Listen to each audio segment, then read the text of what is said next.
This is Mario Cerame. He's a free speech attorney that has dealt with some of the most high-profile cases in the United States. He's gone up against the FAA, the Superior Courts of Connecticut, and even was involved in the Alex Jones free speech trial. And today, he's going to talk to us about the Alex Jones case. He's also going to talk about free speech in stand-up comedy. Right now, there are stand-up comedians getting arrested for jokes that they said in India. So, should different countries have different freedom of speech laws? Is it a human right to be able to say whatever you want? He's also going to talk to us about artificial intelligence and whether AI has a right to free speech. And of course, he's going to talk to us about Kanye West's recent controversial tweets. Should he be allowed to say whatever he wants on a closed platform like X? Should the government come and step in on hate speech? All of this and more will be discussed in the theory of freedom of speech. Mario is a brilliant guy and breaks down the free speech argument really well. I hope you enjoy this conversation. And if you're interested in free speech, the limits of free speech, and the theory behind why free speech is so important, this is the episode for you. So please sit back, say whatever you want in the comments, and welcome to camp.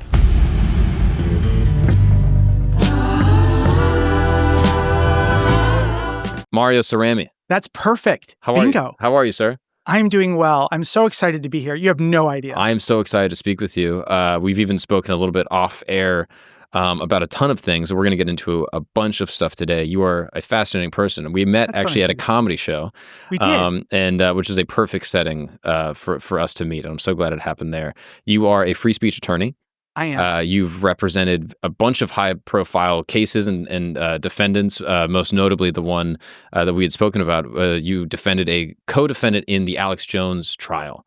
We didn't get to trial. They let us out on the eve, just before trial. We can talk about why they probably did that. I see. But we litigated all the way to 2 weeks before jury selection. Fascinating. And you defended the only co-defendant in the entire saga that didn't have to pay any type of penalty or restitution. That's right. They let us go because we were going to ruin the case. Because you did a good job.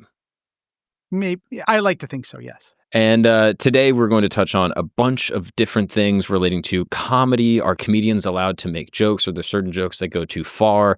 Should a Nazi be allowed to speak at a college campus? Is that legally protected? Should they be allowed to? What does the Constitution say about our ability to express ourselves? Our Call of Duty group chats and call logs, are those bastions of free speech where people are allowed to say whatever they want? Or should those be logged and put into some type of ledger? Should that be protected in some capacity? And there's a ton of things happening culturally right now that are pertaining to this issue of free speech, free will, freedom of religion. They're all sort of tied in, and we're going to unpack all of them. And so I think a good place to start would maybe just be defining what is freedom of speech. This is a big definition, right? This is a kind of riddle, and I don't know that we're going to settle upon it. In some ways, it's easier to think of it as freedoms of speech. We might think about how the law is applied in different contexts, and what are the rules when you are dealing with, say, advertisements? What are the rules when you're dealing with campaign finance? What are the rules when you say something that might be perceived as a threat? These are unique. These are each kind of separate rights, you might think of them. Where can I speak? What are the rules about burning a flag? Why is it okay for me to burn a flag in one place, but definitely probably can't burn it next to a gas station, right? Mm-hmm. I can hold up a sign for a political protest, but I can't hold up that same sign in your bedroom late at night and make a whole bunch of noise. The police will come and lawfully take me away from one place when I'm saying one thing, and they will not be allowed to do so, or it would be illegal for them to do so in another context. So freedoms of speech, it can get really, it depends on the context. So, and I think different people, in the same way that they have different definitions or different concepts of whatever a supreme being may be, I think they have fairly different concepts of what free speech may be. I have a very broad definition of free speech that I don't think everybody shares. I know that most people don't share it, but that's okay. I think that's part of the charm of free speech, is that people have, it's a value that Americans tend to all share. It's if we have our national religion, that's as close as we get. I haven't met many Americans who think free speech is a bad idea. Mm-hmm. I struggle to think of one. They may think that certain things shouldn't be protected, or they may debate about, in the same way people might debate about the supreme being. They might say, well, this is what we do on Sunday, or we do it on Saturday, and so on. But the fundamental idea that free speech is an important thing in America, it's a fundamental American value, that seems to be shared. Do you think we could go through a couple examples of positive versions of freedom of speech that most people, maybe 99% of the population, will jump on board with? Sure. Criticizing the government. Right. Right?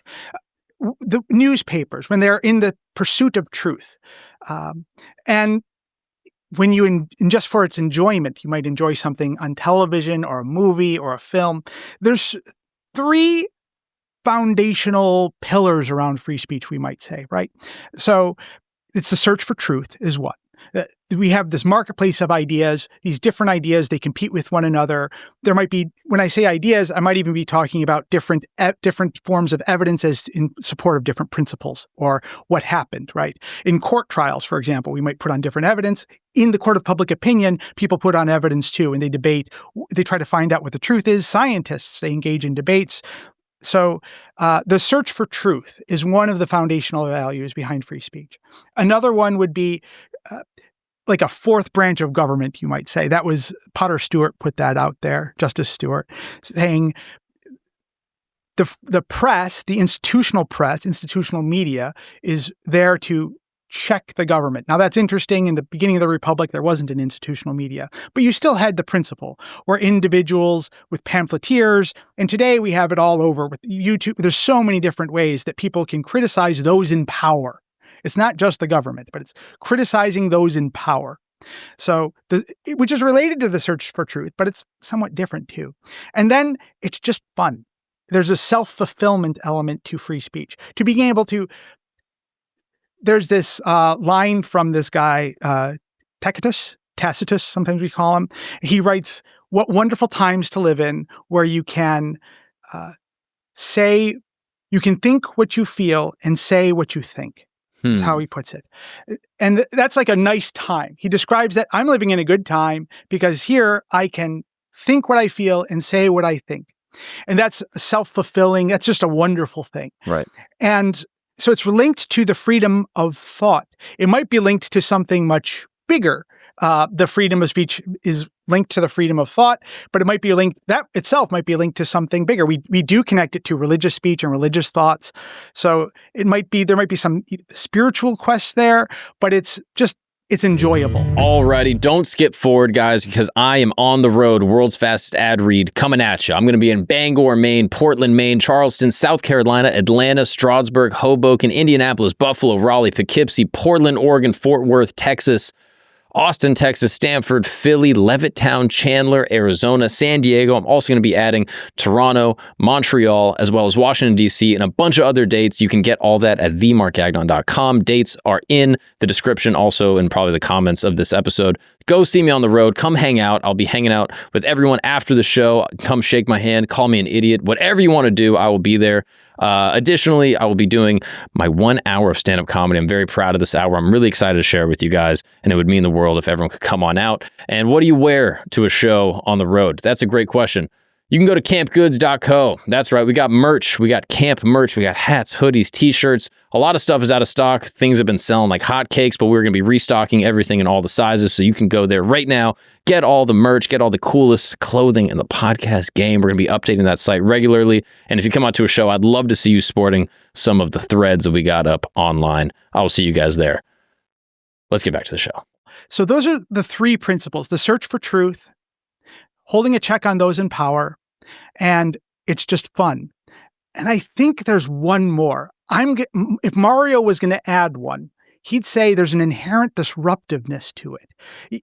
You may be persuaded against what you thought was the best idea. You might be persuaded to think something else, or you might find something funny that you don't want to find funny. Mm-hmm. There's this chaotic element to speech that can be very useful. In some ways, that's like the search for truth. In some ways, that's like the holding those in power accountable. But there's something not necessarily voluntary about it that I think can be very healthy. So I see you frowning your eyebrows. No, I think that's fun. Yeah. So I think that's valuable. It's an instrument by which we can take things down and we don't really think of it as, some people might think of that as a negative thing, right? That you can use it in this way to disrupt. It certainly can be, right? But I think that that's a way to effect a change. The only thing constant is change, and so on. So I think that those are that. If I would add to the three pillars, I would add it's a not necessarily consensual disruptive element. I think that's great. Now, I agree that most people look at this and they sort of say, like, yeah, there are those good cases that we talked about. Everyone, I think, likes the idea, broadly speaking, freedom of speech. Like, should a group of Muslims be able to congregate at a mosque and share a message? Could a Christian pastor preach in a town square and spread the gospels? Can people express themselves in the way that they truly feel? Yep. And for the betterment of society. Most people like that. Now, could we go into some of the darker examples where they get contested, maybe unpack what that is? Sure. And I can just rifle off a few. I'm sure you probably have some in mind as well. But one that always kind of stands out in my mind, the 1960s in America, black children are going to school, and there are protests of white racist people that are standing outside of these schools. And as the children are getting escorted in by police, they're yelling racial slurs, calling them the N-word, and yelling at these children as they're going into schools. Now, on a free speech basis, you're like, I don't know what to make of this, because I want free speech. I want people to say what they want, but now they're saying something that I don't like, that I sort of violently disagree with. I think that those people are reprehensible. Should I protect the right for them to say bad things to a vulnerable population? Let me unpack that. I think absolutely, but let me unpack why. You can't legislate an outcome. You can't legislate, thou shalt think this. Mm-hmm. It doesn't work. Our brains won't adapt that well to being told you must think this. If you want to persuade, how often are you persuaded by someone who completely ignores your point? Even if you have a stupid point, even if you have a bad point, you have a bad argument, don't you get, at least I know for me, I am persuaded when someone can acknowledge the strengths of my position, or at least I feel heard. Mm-hmm. Then I'm going to be more open to being, I'm going to feel like my ideas can be weighed against the other idea. If you just silence someone, you're not going to persuade them, I don't think. That's not a very effective way to persuade, is to say, you can't say these things, you can't think these things. I don't like you thinking those things. I don't like you saying those things. So if you want to write people off, okay, I don't think that's the right thing to do. Even if you disagree with people, I think that maybe I'm wrong about things, right? So there's this intellectual humility that's really important to free speech, that maybe, I probably don't know enough about anything. I presume I don't know enough about any subject, but I also presume other people don't necessarily, but I'm open to the idea that they may be able to persuade me off of where I'm at. If you're not willing to try to persuade other people who disagree with you, you've written them off entirely. I don't think that's a particularly great idea. Mm-hmm. So the reason we would keep that forum open for those hostile, offensive, awful, disgusting, stupid ideas is so that they may be persuaded off of them. Daryl Davis. Absolutely. Yeah. He's like the greatest American hero for free speech, because he engages in exactly that kind of discipline. Could you just explain who is Daryl Davis and what has he done for the civil rights movement? I don't pretend to be an expert on Daryl Davis. Sure. I just love him. I love his work. I'm a huge fan of his. Mm-hmm. So he's a boogie-woogie musician. He plays piano. He sings. He's a person of color, and he grew up in a time when it was okay or permissive to be openly racist. And he had this principle when he was growing up. He understood, how can you hate me if you don't even know me? And as a child, this really rang for him as a thing. Now one of the things he's most known for is he will engage in dialogue with people who are in the Klan or other white supremacist groups, and by listening to them and by dialoguing with them, he will persuade them over time that their position is not actually what they want, isn't going to make them happy. And he has been very successful in that. And his stories are, this is wonderful. This is everything that's wonderful about free speech. It's the marketplace of ideas. You have self-fulfillment there. You have the search for truth. Like it's in holding people in power or trying to hold power accountable. It's really great. Like it's a wonderful, like he's the saint of free speech right now. He's one of our patron saints. If we had to have them, I would put him out there as one of the most. If I had a boy, I would want to name him Daryl Davis. I'm not joking. So he's So anyways, but by listening, right, by making people feel heard, he can then persuade them. So that's when you, instead of silencing them, now we could go to the thing, if you silence the folks in the Klan, they're going to feel there's something very, very attractive about a banned book, right? If you say, don't read this, you can't read this, we take the book, you're not allowed to look at this one over here, kids, in this part of the school. That makes it inherently interesting. Why? What is so dangerous about this language here? Maybe the ideas are dangerous. Maybe someone's trying to keep you down. By making something taboo, you can make it inherently attractive. Yeah, no, just this idea that ideas need to be disinfected with sunlight. You can't just have them tucked away to fester in the underbelly of people that all sort of agree with this echo chamber, maybe have sort of a perverted interest. And by letting them exist in this marketplace of ideas, they can be sort of dissected, discussed, and kind of neuter them of the power of the ideology and ideally persuade people away from it. The only thing I would alter there, you said let them. And Mario would say, force them into the marketplace of ideas where they have to be confronted with oppositional viewpoints. If you take them out of the marketplace by saying, well, these are the black marketplace of ideas, we don't let them compete in the marketplace of ideas, you're in some ways protecting them because people can't discuss them. Right. So they can end up in this. It's a nice little echo chamber there where they don't have to have their ideas confronted and open. Yeah, I see this all the time, like specifically on Twitter or X. Like people will tout ideas that are inflammatory, conspiratorial, offensive, like ethnocentric ideals where, they'll say like, oh, these people control the world, Jewish people do this, or, look at the facts about this thing. And people kind of push it away and they say, oh, we don't want to confront that. And I think in a way, the most responsible thing to do would be let's engage these ideas, let's scrutinize them, and under pressure, I'm fairly certain that there will be some type of explanation or some type of like causal theory that'll explain this is not as nefarious as you think for any given, dangerous line of thought, right? Like this, if some racist holds an idea that, white people are the supreme race or something, instead of saying, okay, you go away, you're not allowed here, and you have to go into some underbelly where you're just with other acolytes that kind of promote this idea to say, no, come in. Tell me, why are white people what about the lack of melanin in our skin makes us somehow supreme? What is the argument? And I would presume in that case, the argument would fall apart. So I came here wearing this outfit because I'm here to ask you questions too, dang it. You're 20 years my junior. And so you grew up with the internet in a different way than I have. Mm-hmm. And some people from my generation, I suppose, some people who are older than you might think, well, this technology, one thing that makes this different, the era we're living in now, is this it's so easy to communicate. So it's easy for these stupid ideas to get out there and get in people's heads. So maybe this is different. This is not like the other times when we had technology, like to the television, or when with the printing press. This is a different kind. This is such an order of magnitude different that the marketplace of ideas isn't working. Mm-hmm.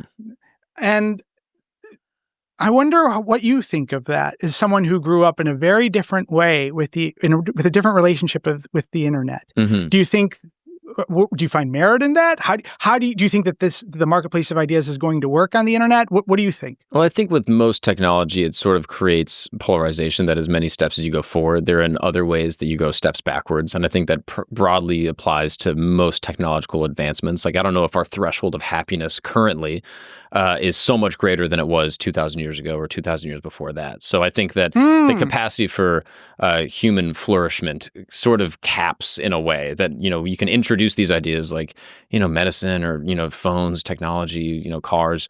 And I think that we sort of reach a threshold of happiness that's probably not that much greater to certain extents. So when it comes to technology, when it comes to freedom of speech, I think that my biggest concern is algorithmic compartmentalization, that you can have the algorithm that puts people into positions where they're now only seeing the ideas that they like, where it's not really a free marketplace of ideas as we're sort of discussing it theoretically. That in a perfect algorithm, you would see many different ideas and you would see good ideas competing with bad ideas. And that I think the greatest, like inoculation for hate speech is likely like love speech. right? Right. Like if you're getting The inundated. Daryl Davis cure. Right, exactly. And Daryl Davis was bravely able to enter spaces of Klan members and racists and being able to, inoculate them with who he was. And they were able to see like, oh, wow, this is actually a good guy. And maybe I completely misunderstood what Black people really were all about. And we have so much in common. And I'm going to put down my robe and, go play jazz with this guy, right? Like it's a sort of a Hollywood-esque idea, but I think it's true. And my fear is that with the way that the algorithms work in the digital marketplace, that the Daryl Davis message won't cut through to someone that holds, Nazi-esque ideals. That's really interesting. And it's not entirely a new problem. And so I'm interested in this problem. I've thought about it a lot too, but in slightly different contexts. I love Michael Malice. You know who Michael Malice is? Yeah, absolutely. He's been on Flagrant. He's a good guy. He's wonderful guy. He's also very funny. I don't know if people. I don't know if he gets. He's credited as being an anarchist academic, and that is where he sort of his bread and butter. But he's very funny. It levels, and he also has really interesting thoughts about consciousness. He's a wonderful guy. In a world where you have all this, you consent to what you're able to be exposed to. In a world, in a kind of utopia of a libertarian utopia. Not that he's anarcho-libertarian utopia, where property rights, this is what's allowed in my sphere. You may write out that disruptive element, right, of speech that you don't want to hear. There's no First Amendment if you're in this anarcho-capitalist utopia. Because it's all property rights. So to what degree is there a limit on property rights vis-a-vis free speech? That's a real hot button issue for some of my libertarian friends, and I fancy myself as one. But is there a limit there? In a perfect libertarian world, there's no First Amendment. So, but could you expand on? Could you make that more accessible? Sure. So if I'm gonna use a really unfair example in order to try to explain the point. Let's say we set things up. We have only a government that we agree to. We have a parcelized government. We all sign into different parts of the government. We're going to sign up. Okay, we're going to decide that I'm going to give money to these people in order to have cops, and you sign up to it too, and we kind of get together through and we taxation? Consent, or through consent, whatever. However, we consent we consent to getting different kinds of services through, and we have our property. We have it set out. It is all privatized. Like I own. And I don't necessarily subscribe to this, so I'm not necessarily being fair to it. But if you set things up, so this is my land, and I know I am in control of what goes on my land, and only through my consent am I exposed to, or do I engage in something like a government, something like services that are where we pool our resources. Then you can write out. You only have free speech on your land. You don't have free speech on other people's land. So, and no one else has free speech on your land except you. So because you have kind of done away with the government, you've minimalized it so much that it doesn't have anything to be restrained from. Like it's not infringing on your rights. It can't. It's almost non-existent. So you don't have a First Amendment in that context to restrain the government. You only have private actors who might be restrained. And if it's all consent-based, you have the echo chambers functionally, the same kind of isolated communities, right? Instead of digitally, you might have them in the real world, but it's the same kind of parallel where you have these isolated pockets that are essentially echo chambers that are losing that disruptive element, that are losing that search for the truth because the ideas are not necessarily being challenged. If you only consent to the speech you want to hear, there might be a problem there. I think that's uncomfortable for free speech folks because we tend to be really oriented on property rights. And I understand. I don't know the riddle. I don't know how to solve this riddle. But I see a problem there that in a libertarian utopia, even as I am mostly libertarian, there is no First Amendment. And there might be a problem there. There might be, we might mess something up. So that's something to ruminate on. I don't know the solution. I don't know that we don't have the social technology yet for it. Again, then we get into things about free will and so on. But I just thought your idea the problem you were identifying relative algorithmic isolated communities or algorithmic echo chambers, and not having the pursuit of truth because of the way the algorithm works in trying to please you, please the viewer, please the listener, that was a similar kind of problem. Yeah. And I thought, and it's not something that free speech folks talk about a lot. We don't talk about this element of things. We're really in theory land. Mm-hmm. But so I just thought that was a really interesting insight. And I really appreciated what you were saying. I'm curious. So going back to like sort of the hate speech example that I was talking about, where does hate speech fit within free speech? Okay, so we got a definitional problem first off. So many people have put forward to me definitions of hate speech. I could try to make one, but it's not going to be quite fair because I don't really believe in hate speech. I think people find certain really offensive words are so horrible that they hurt people. They cause people psychic wounds. That's a principle in some other jurisdictions. It's very alive in England, for example. I think that offensive ideas, that's not, when you walk out your door, you consent to having other people's ideas put upon you. Mm-hmm. They may be really offensive. I think that suck it up, buttercup. I can imagine. I can try to imagine the case of a person of color with being confronted with this word, with this horrible word, this very ugly concept. I don't have that experience, right? Mm-hmm. So it's some ways, perhaps it's blithe for me to say, well, suck it up, buttercup. Nonetheless, I think that the alternative is what? Again, we can't legislate outcomes. We can only legislate processes. Do you make it illegal for those words, for those hateful words? What if I'm being hateful about Donald Trump or former President Biden? If I'm writing something really hateful about them, even suggesting bringing up the very old principles of disenfranchisement and struggle? Where do you draw the line? I don't.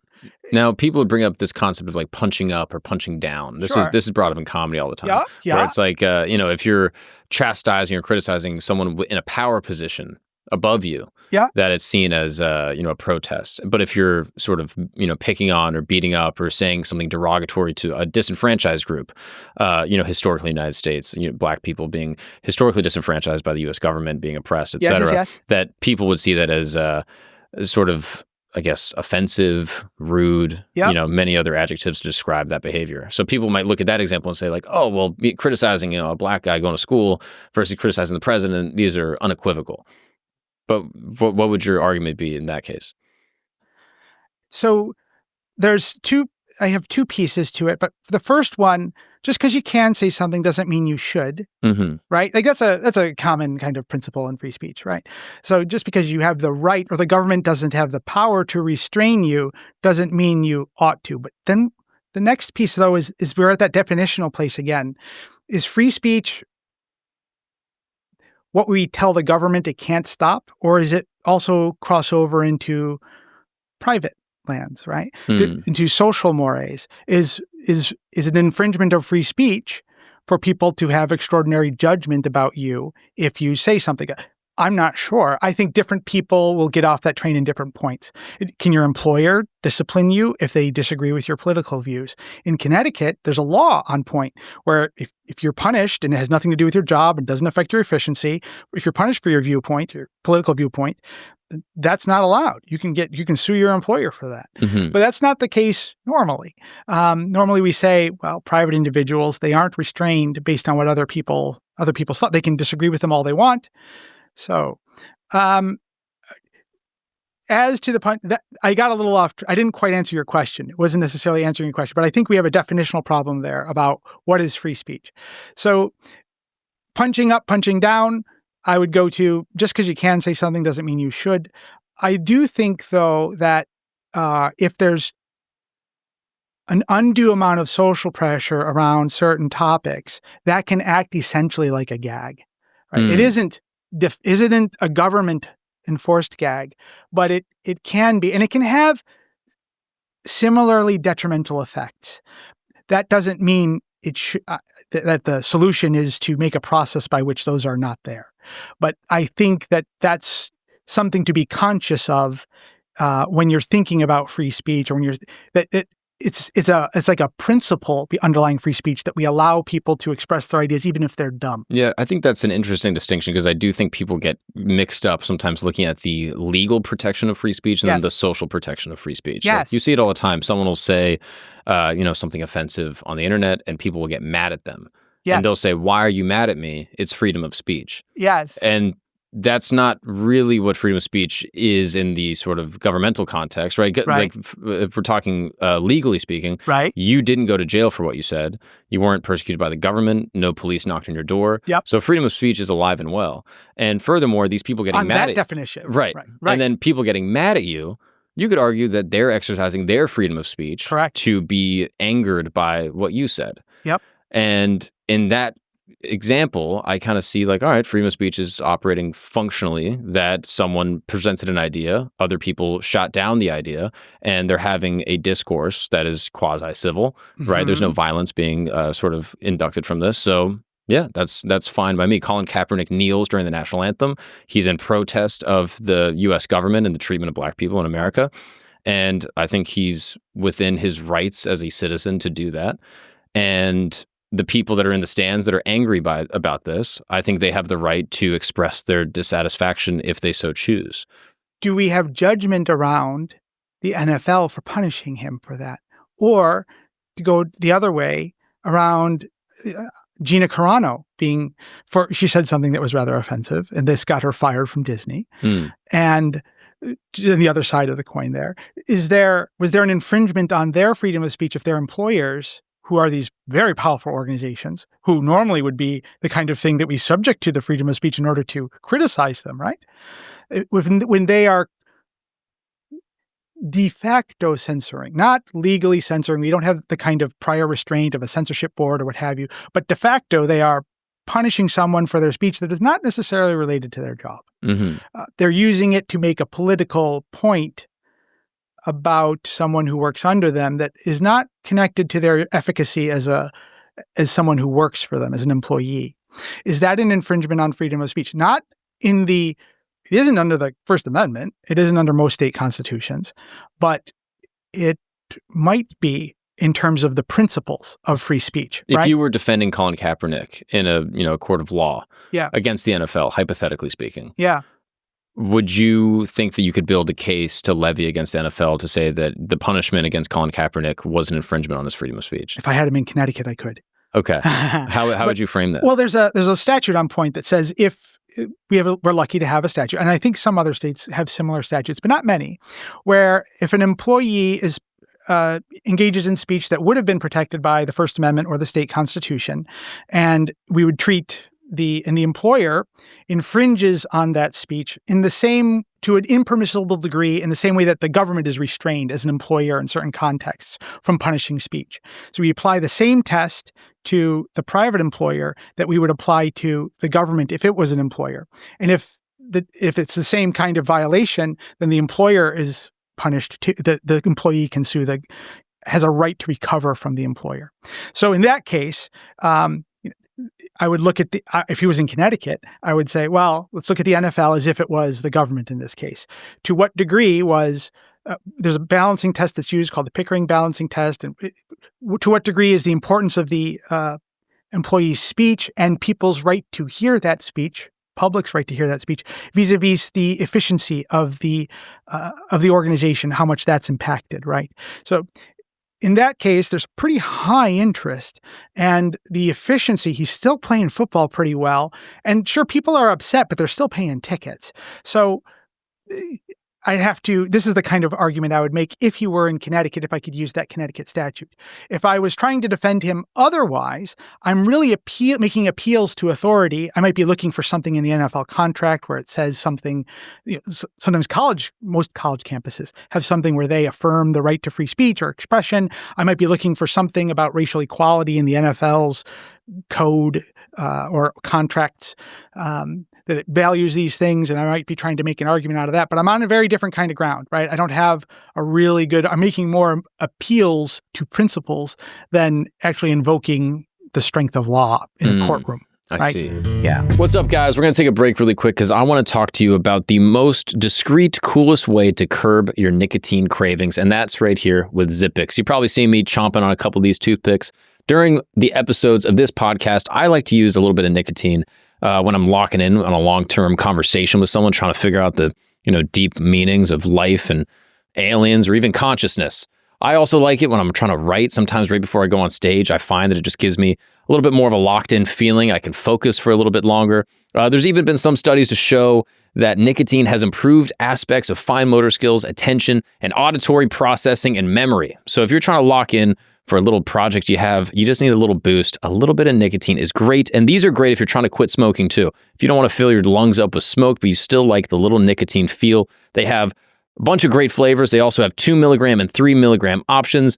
Zippix toothpicks are great for flights, a little sporting event, or even just hanging out with the boys, having a couple drinks. Zippix has helped hundreds of thousands of customers get their nicotine fix without needing to inhale smoke or vapes or any of that stuff. So if you're interested, go to Zippix, that's Zippix, toothpicks.com, and the listeners of this program will get 10% off their first order by using the promo code GAGNON. That's right, GAGNON. Get 10% off. I also should let you know that you have to be 21 years old or older to order. Also, nicotine is an addictive chemical, so please use it wisely, only as much as you need. Now let's get back to the show.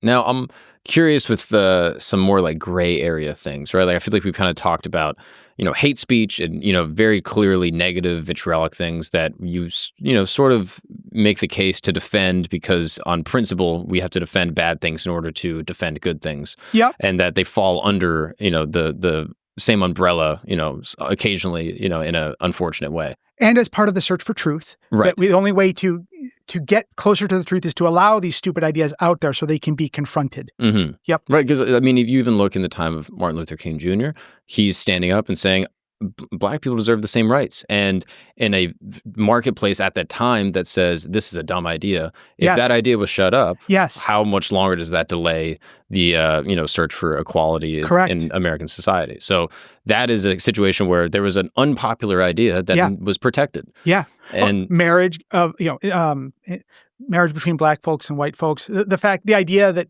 to be gay is not a disease, right? These were ideas that were dominated. Contrary ideas were prohibited. They were not allowed. They were taboo to say that to be gay was anything other than a disease. You could be really punished as a psychologist if you said that. But because we have this free speech, this marketplace of ideas, those stupid ideas could be confronted. Right. So I interrupted you, though. So I'm curious about some gray area things. Sure. So you mentioned a case that you had dealt with where there was a desire to put LGBTQ sort of discussion, or you can fill in the blanks once I kind of lay it out. Kind of just basically like they had some type of LGBTQ, I guess, messaging in a high school graduation. Yep. And multiple parents, one in particular, said, don't do this. Take out the gay stuff. We don't want this at our school. And if you don't do it, quote, there will be hell to pay. Yeah. That's a case going on right now, and I took appeal on it. And I think because there's been so much publicity around it, I think I can speak fairly around it. My client, you almost have it exactly right. At graduation, one of the teachers had a rainbow hair display, and a number of parents found this offensive. My client's a very Christian fellow, and he didn't think that injecting politics like that de facto into graduation was fair. It wasn't his political beliefs. It didn't reflect his beliefs or the beliefs that he wanted his children to grow up with. He's fine. He doesn't hate folks who are LGBTQ, QIA+. He doesn't bear them ill will, but he just didn't think it was appropriate to have it marched across the stage as a very Christian fellow with his values being as how they were.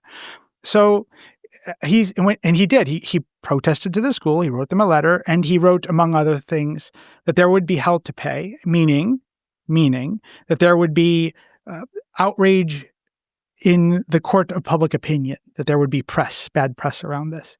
And this was seized upon by the school, and they accused him of making a threat for actual physical violence to occur. In fact, they accused him of making a threat for actual physical violence to the entire senior graduating class, and he was convicted. And there were no, to be clear, there were no guns. There was no imagery of guns. My client doesn't even own a firearm. There was no presentation or alluding to any kind of actual physical violence. It was just that phrase that, to be fair, could, in some contexts, or even in that context, could be understood as a threat for physical violence. But that's not the test. So we have this test in order to protect political speech in the U.S. We call it the true threat. What is something a true threat? And it has to be unambiguously so. Unambiguous call for actual physical violence to occur. A genuine intent for physical violence to occur. An unambiguous one. So if it could is not enough, it has to be such that a reasonable person would understand it to be a call for actual physical violence to occur. So you may call that a gray area. I would call it rather black and white. I have an easy test I can lay out for it. And so I can say, nope, it's actually on this side of the line. You made a mistake, Judge. So sorry. I can understand how you made that mistake. Judges don't often have First Amendment cases go in front of them. So it's something unusual that comes up. So sometimes we have a lack of expertise, not just in terms of prosecutors and attorneys, but sometimes among the judiciary or the bench. Sometimes this too, because they don't have a lot of these cases come up for them. So I can understand where the mistake may come from. But nonetheless, it is a mistake. And I don't think that's a close one. I think that's pretty good because just that phrase alone. It doesn't say that someone's going to go in with a knife or a gun or it could mean that I'm going to yell at you. It could mean I wish ill upon you. It doesn't mean that there's going to be something physically violent going to occur. I see your point, and I see the case you're laying out for your client. On this specific case, I'm like, hey, if someone wants to have gay hair, suck it up. You know what I mean? I'm like, it's who gives a shit? I don't particularly care if someone wants to have gay hair at a graduation. So I think this guy should have just sucked it up in that case. And just on my personal opinion. Sure. But should he have, if he felt that it was a bad idea? He should be allowed to petition. He should be allowed to ask the school. Yeah. And I think the school would be well within their rights to be like, hey, suck it up, Buttercup. We don't care. I think him saying there's hell to pay without knowing the full context of, his character as well as the email. I would be, if I got that message, if someone had DM'd me, and I've gotten DMs at times where people say it's on site. Yep. People will say that. Yep. Or I better not catch you. Yep. I interpret those as violent. It's obviously different than what he said. But if someone had DM'd me and they said, hey man, I saw that joke that you posted, better take that down or there will be hell to pay. If that's the whole message that I got, I would feel uncomfortable with that. Sure. That would make me uneasy. You could understand it as a call for physical violence. Right. Right? Why do we do this? Why do we protect words that could be at the edge there, right? Why? Because we want to have a rich ability to criticize the government. That's what we have. We have a guy criticizing the government. And if sometimes we don't just protect words just for those exact words, we protect them because other words might come close to them. So here he used a colorful idea in order to criticize the government employees, government officers at the school. If you censure that, you can censure based on, would they have done the same thing if he was coming out in favor of LGBTQ rights? Right? So is it just being levied on one side of the viewpoint, right? The government shouldn't be able to put its thumb on the scale of one side, right? If you're going to have a marketplace of ideas, the government can say whatever it wants. It can say, dude, take a hike. We don't agree with you. We believe this is part of our values in our community. If they do that through the proper channels. But to punish him, to hit him with the stick, the carrot is one thing, but to hit him with the stick and say, you'd said that bad of you. And one side of a political debate, that's not okay. That's viewpoint discrimination, we would say. It's an interesting case because I do think that there's almost like a social Rorschach that comes into play when you look at language and culture. And this is kind of getting into like linguistics a little bit. Absolutely. But there's a phrase, and I'm actually curious if you would pick up on this. If, a kid was at school and he was leaving school and he said to some of the other kids at school, hey, don't come to school tomorrow. And then he left. That is on its face sort of innocuous. But it has taken up a sort of meaning culturally to suggest that there will be violence at the school the next day. Yeah. It's like almost reminiscent of like Columbine and different like mass shootings that have happened in America where, a student might warn other students that he likes, hey, don't come to school tomorrow. Yep. And so if you understand the context and the character, then all of a sudden the words have a different meaning. Yeah, absolutely. If in that context, those words are unambiguously a call for physical violence to actually occur because no one else says it otherwise, no one ever says that otherwise, then or if they're meaning to intend that it's going to happen, even if it doesn't happen, they're meaning to show a genuine intent for it to occur. Then that absolutely can be a true threat, right? And I'm not necessarily, I'm just talking about how the law works. I'm not talking about morality. I'm talking about how the First Amendment works in this context. You may have a different opinion about where people should get off on the scope of the freedom of speech, right? That's separate. That's a separate thing. And I'm open to debate on that, right? Where should it be? Okay. As to the legal question, in that context, yeah, it depends. And I don't know enough because I don't work in schools yet anymore, right? I haven't been in the particular school may really matter. It may really be different in Columbine, right? If somebody did say that in the school over next door or another school 2 weeks ago, and someone says it again, and it's clearly recalling that might be very different. Yeah, that's interesting how the circumstances can change speech and also the character of the person saying it, right? Like if I get a message from someone that's like someone involved in crime or someone that, has access to a lot of weapons and they post their weapons all the time and they message me, there will be hell to pay. I would interpret that very differently than, if like sort of like a smarmy, like woman were to say it to me that like has a vegan health restaurant. And she says there will be hell to pay. I would interpret her hell to pay and his hell to pay very differently. Yeah, it's a different question. And there would be a lot more specifics I'd want to know before I would be able to opine on how the law might come down on that. Sure. But no question, you're talking about two very different contexts where the true threat exception to the freedom of speech is going to play out legally. So no, you're on to something there, man. How often does that come up in your cases that the character of the person changes the words that they say? It's usually a consideration of the context of the circumstances. What other facts are adduced around this person? So what imagery, what other things have they said in the past? What's the context of the conflict between these two people? The identity of the individuals involved is supposed to not be a thing. We're not supposed to, for example, punish folks for saying something if they're one ethnicity than another. That's not supposed to be a thing. That's another fascinating example because like there are cultural things that exist within different ethnic groups in the United States that someone might say something that means something to a culture. Like, some guy that grows up in a black hood in America might say, oh, I'll put you on a t-shirt. Yeah. That is a very clear threat. Yep. But to people that grow up in a white suburb, you might hear that and be like, I don't even know what that means. So we use that under the circumstances, how would a reasonable person understand it? But there's a doctrine, another speech exception that's more problematic in this way called the fighting words doctrine.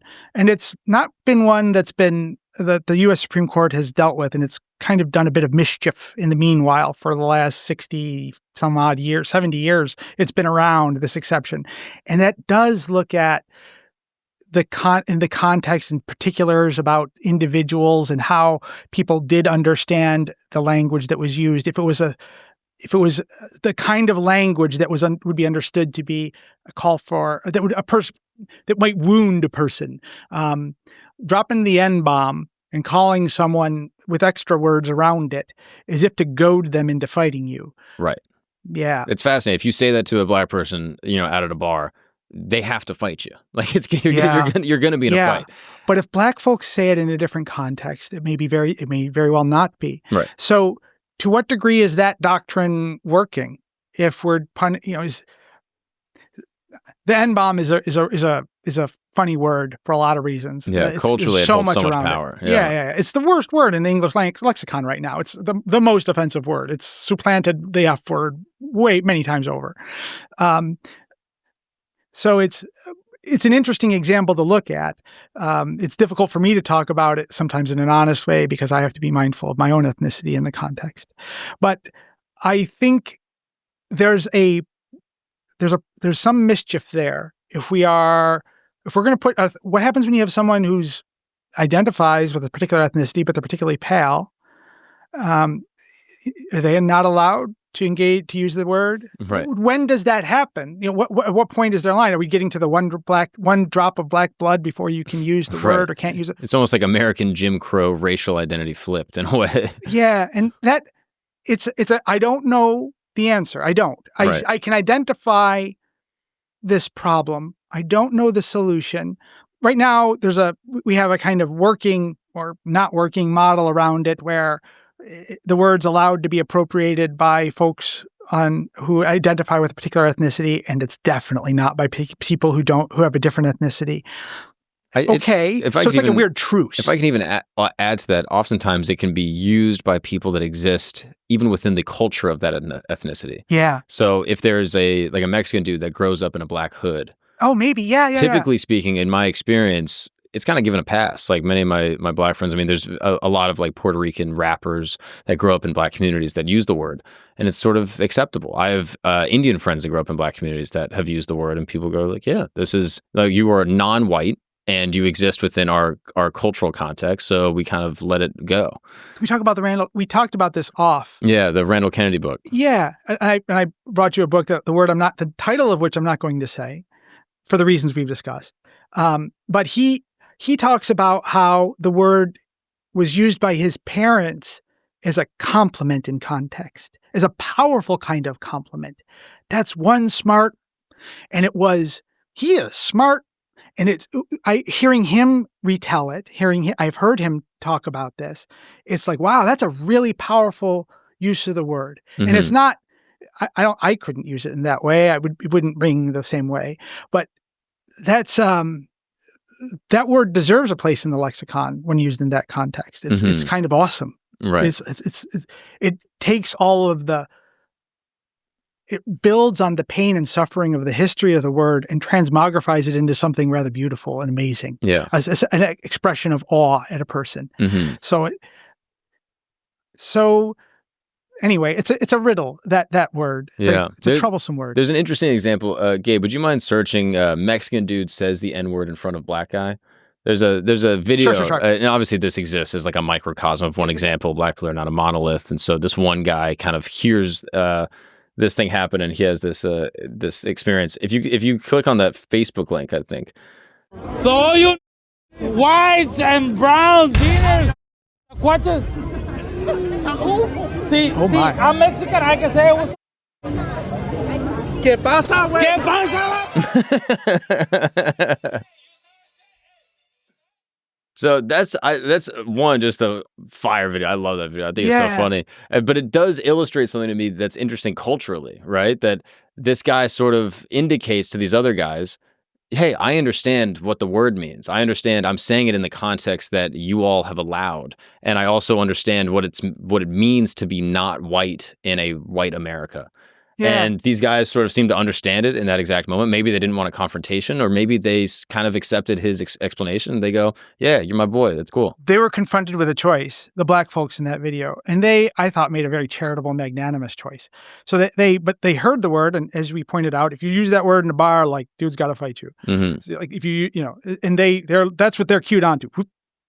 But then they make the decision very quickly to be charitable and accepting of the thing and create camaraderie around the word, where it could have absolutely gone the opposite way. Right. Like, these are all big dudes. So but they decide, no, we're going to be cool with this. And they had the power in that moment to do that, to create that acceptance or rejection. Right. And it's a wonderful video because they chose to be magnanimous in that situation. It would have been really awful. It could have been absolutely right. I'm not doing that. Yeah. No, not I. It's interesting with this word specifically as it pertains to comedy, and that's obviously one of the big things I want to speak about with you as a comedian. Yeah, I am very much in defense of jokes. I exist as an ally to all comedians expressing themselves on stage, genuinely. Whether you're a white guy talking about black people, black guy talking about white people, I think the sort of art form of comedy has space for all of them. Yeah. And some of my favorite comedians in the world do N-word bits. You know what I mean? Absolutely. Chris Rock, Dave Chappelle, but also some white guys.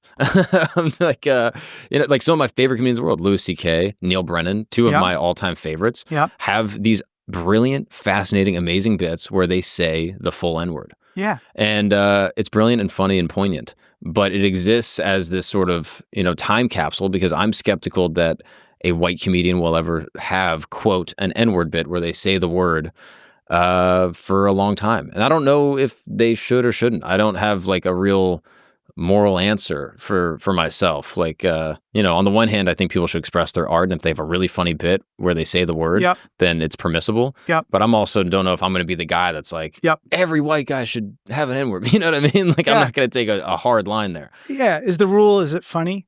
Is that the rule? Is that the kind of the legal principle, if it was the controlling principle, is it funny, dude? And here's the tricky part, though, is that obviously, like all art, comedy is subjective. And so 95% of people think it's funny, or maybe let's say in the United States, 87% of people think it's funny. But then 13% that happen to be black that live in this country don't think it's funny. Yeah. Then what? Well, we protect bad jokes too, don't we? It doesn't have to be a good joke to fall within the freedom of speech. But maybe it does fall with, in terms of the social stigma. Well, dude, you're just bad at your job. You're not doing a very good act there. Right. So maybe you should take that one bombed, you learn. But being a comedy is really wonderful as it intersects with the freedom of speech. You got all of them there, right? You have taken on people in power. You got a bit of the search for truth. It is obviously enjoyment, and it's got that disruptive piece. Mm-hmm. In some ways, not even voluntarily. Like it upsets people. You don't. We talked about this again before. When I go to a comedy club and someone makes me laugh, they make me laugh. I didn't consent to laugh unless it's not really that funny, and then I'm ha ha ha. But there's something kind of wonderful around that disruptiveness to it.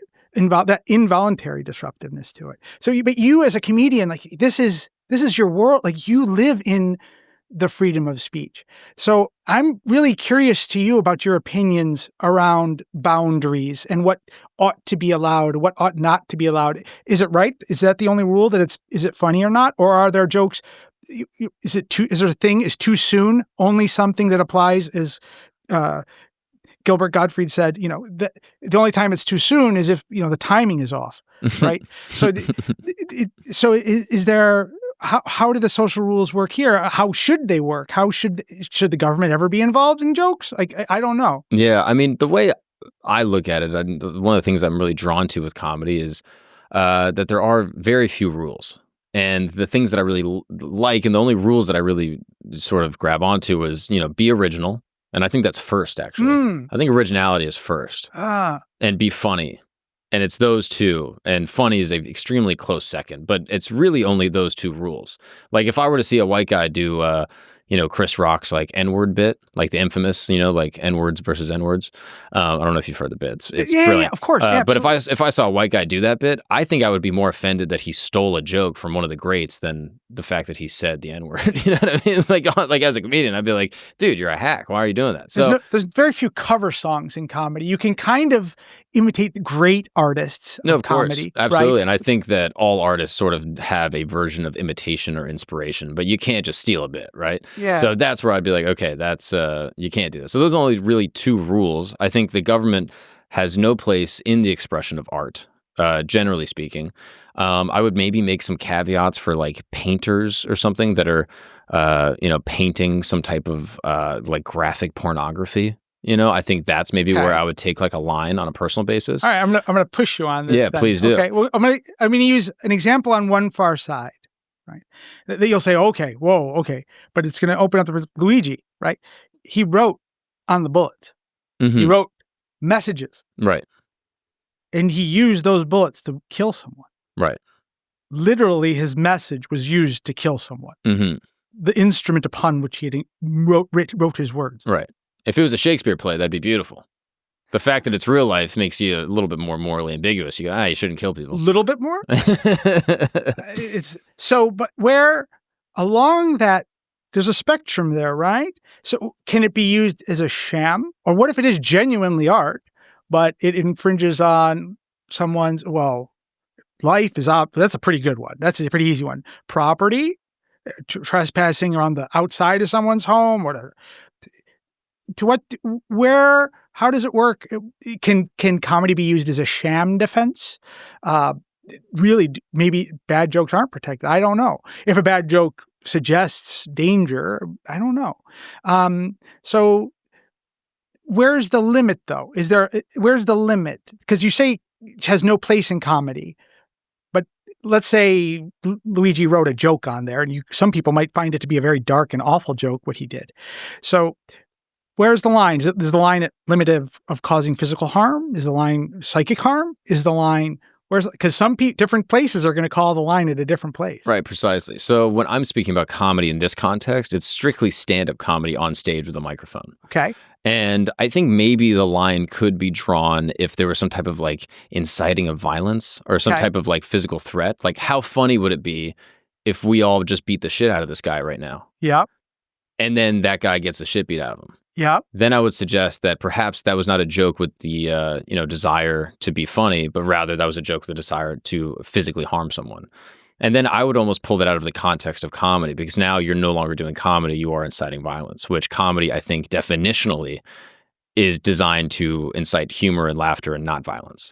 Does the government have a duty to intervene in things that aren't so obviously calling for physical violence if the social mores are so strong? For example, certain kinds of jokes in an Arab country, or certain kinds of jokes in India or Pakistan, or in England. Right. Right. Which, I mean, I don't understand how their freedom of speech laws work. I would wish that they had the same freedom of speech laws that we have in America. They don't. So I'm only really speaking about America specifically. But for example, like we went to the United Arab Emirates and we did comedy there. Yeah. And they told us, don't talk about the royal family. Don't talk about Islam. Or, yeah, that's basically what they said. They didn't even say, like, hey, if you joke about it, make it funny. They just said, don't talk about it. And we didn't. And that's just what it was, you know? And I think, one of the guys got off stage and was like, dude, I just told a 9/11 joke. It's like, is that bad? And I was like, hey, dude, they didn't do 9/11. I was like, it's fine, all right? It was George Bush that did it. Don't worry. So it's one of those things, like different countries obviously have different, legal parameters. It's funny you mentioned India, because we were just talking about India's Got Latent. Yeah. Would you mind pulling that up? India's Got Latent. This is a show reminiscent of Kill Tony, if anyone's familiar with Kill Tony. It's obviously an extremely popular, very funny show that happens at the Mothership in Austin, Texas. Tony Hinchcliffe and a panel of comedians will interview comedians after they do 1 minute of comedy. And it'll be a 1 minute stand-up set followed by 8 to 9 minutes of banter where they learn who the person is, and that's the show. This guy, I forget his name. If you're able to find... the name of the guy that hosts, Samay Rana. And so he's the comedian that runs the show. And the show is a smash hit in India. Millions and millions of views every episode. Like they're cooking at like 10 to 15 million views an episode. Yeah. Massive. Yeah. And this guy, Samay Rana, is a mainstay celebrity now in India. And he had another comedian on the show, or actually he's not a comedian, I should rephrase it. He's a podcaster. This guy, Ranveer Alabadia.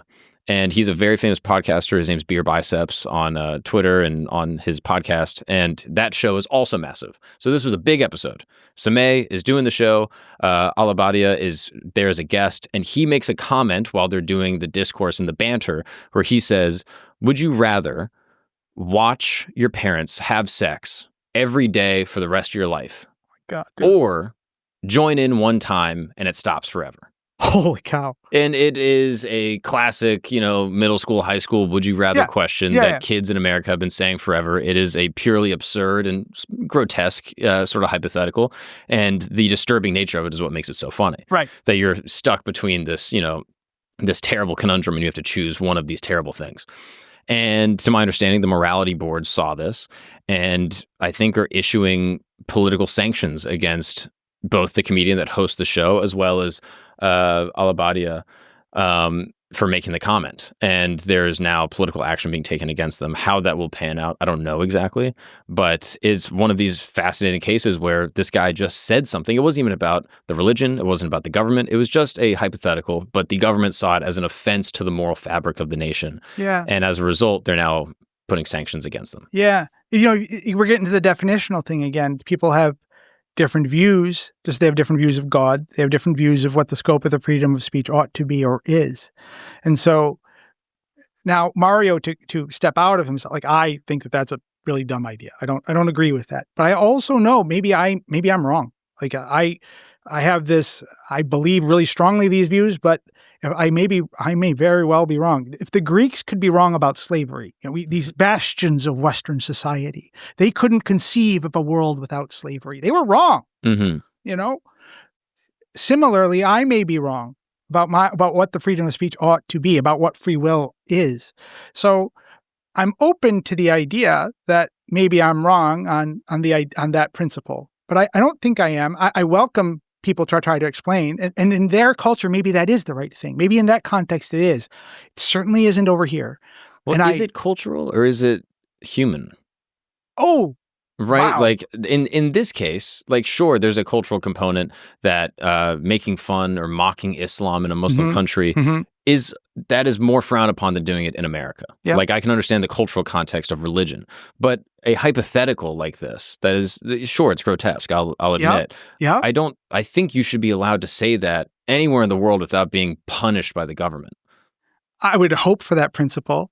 We're getting a little bit, there's a little something here though too. Remember that involuntary thing I was talking about? How you don't consent? Right? You put that idea in someone's head. I can't get it out. You said the thing. I don't want to think that anymore. I really don't like to think about my parents having sex. Like that's not, to be honest with you,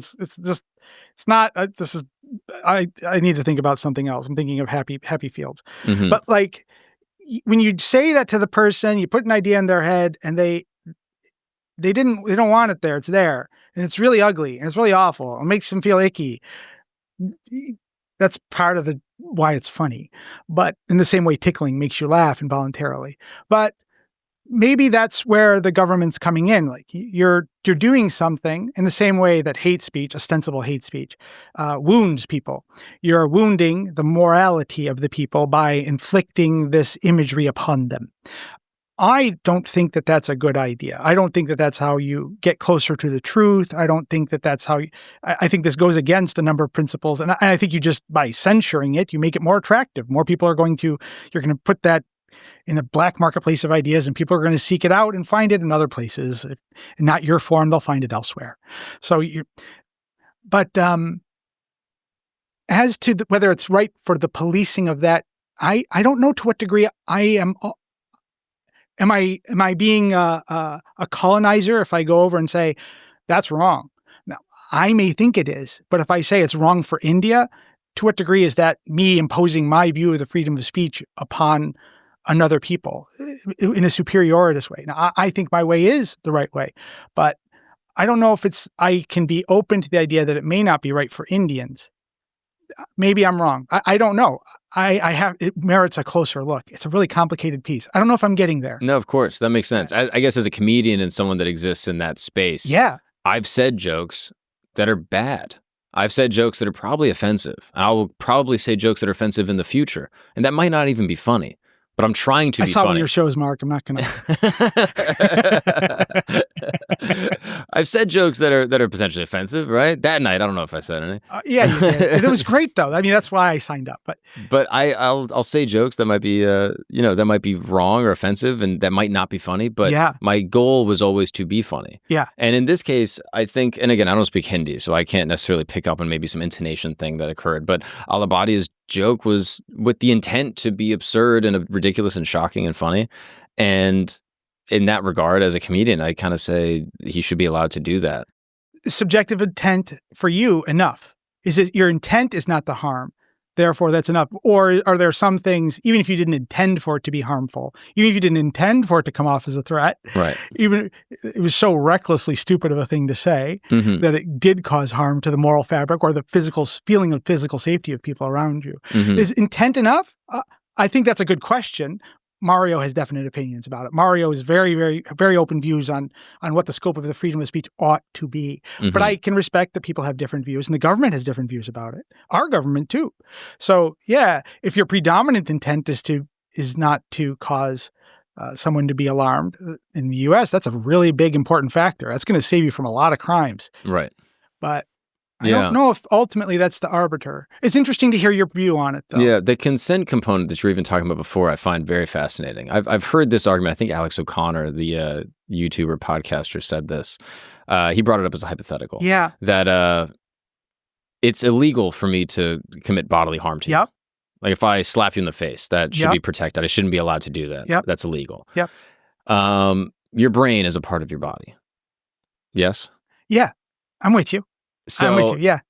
Hypothetically, you're Italian by descent? More about half. Yeah. Half Italian. All good. Okay. All good. And let's say the Italian side of you were picked on relentlessly throughout your life in America, and that you were just ridiculed constantly for being Italian. I got a fight with a kid. I did get in a fight with a kid for calling me a greasy, scummy, scuzzy Italian boy in high school. I'm sorry for saying that. I got food fight. I shouldn't have called you that after the comedy show. But if I were to say that to you right now, and I were to call you a greasy, scummy, whatever the hell, am I not inflicting some type of pain into your brain that's causing you to feel anxiety and panic and just overall just a heightened state of sort of this angry arousal? Yeah.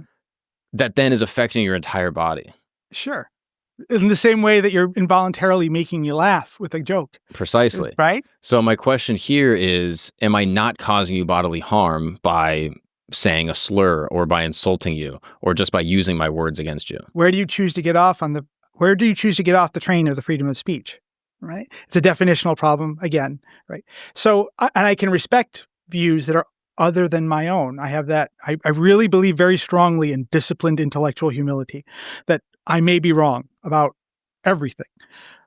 I don't think I am on this one. Certainly it's not true for here under the law. And I'll use that game of the law to try to enforce my view here in the US. But I recognize that my comrades, my friends, my colleagues over in England may have a different view of what means to cause harm to someone. That's sort of the other Western countries have a kind of definition around speech being able to cause harm similar to that.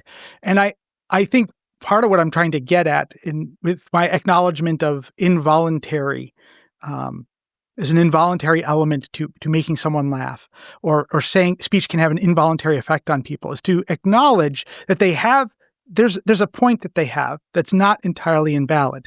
I don't think it's the one that should win in the end, but because I think that the benefits are the dangers of censoring that speech are very great, and because people will start picking on one side or the other in a political issue, for example, we see that all the time. Mm-hmm. So, are you going to do it to all the words that hurt people? Are you just going to pick out certain ones that are politically advantageous at a given time?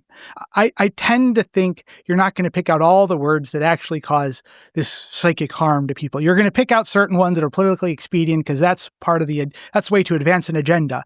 That's how politicians work. We do this kind of thing. That's just how it's probably going to work out. Mm-hmm. That doesn't mean that they have their ideas are completely without merit. I just think that on balance, the American style is the better one. But I recognize that maybe I'm wrong, and I'm open to being persuaded otherwise. Yeah, that's interesting. So I think maybe we can make a concession that, sure, this is inflicting psychological harm. Could be. And potentially bodily harm. I don't like that definition, but I'll accept it that you may perceive it, and there's a validity to that perception. But as an American society that protects freedom of speech and all the pillars you had laid out before, we have to tolerate an amount of psychological harm. Yeah. Suck it up, buttercup. Right. And the benefits have historically far outweighed.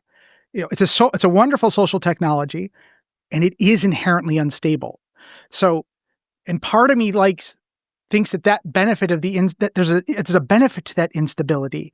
And if you do something to take away the instability, you may be undermining the benefits of the freedom of speech. So that's if things are at equipoise, if things are at a balancing point, like here in this thing, well, we can't tell psychological harm.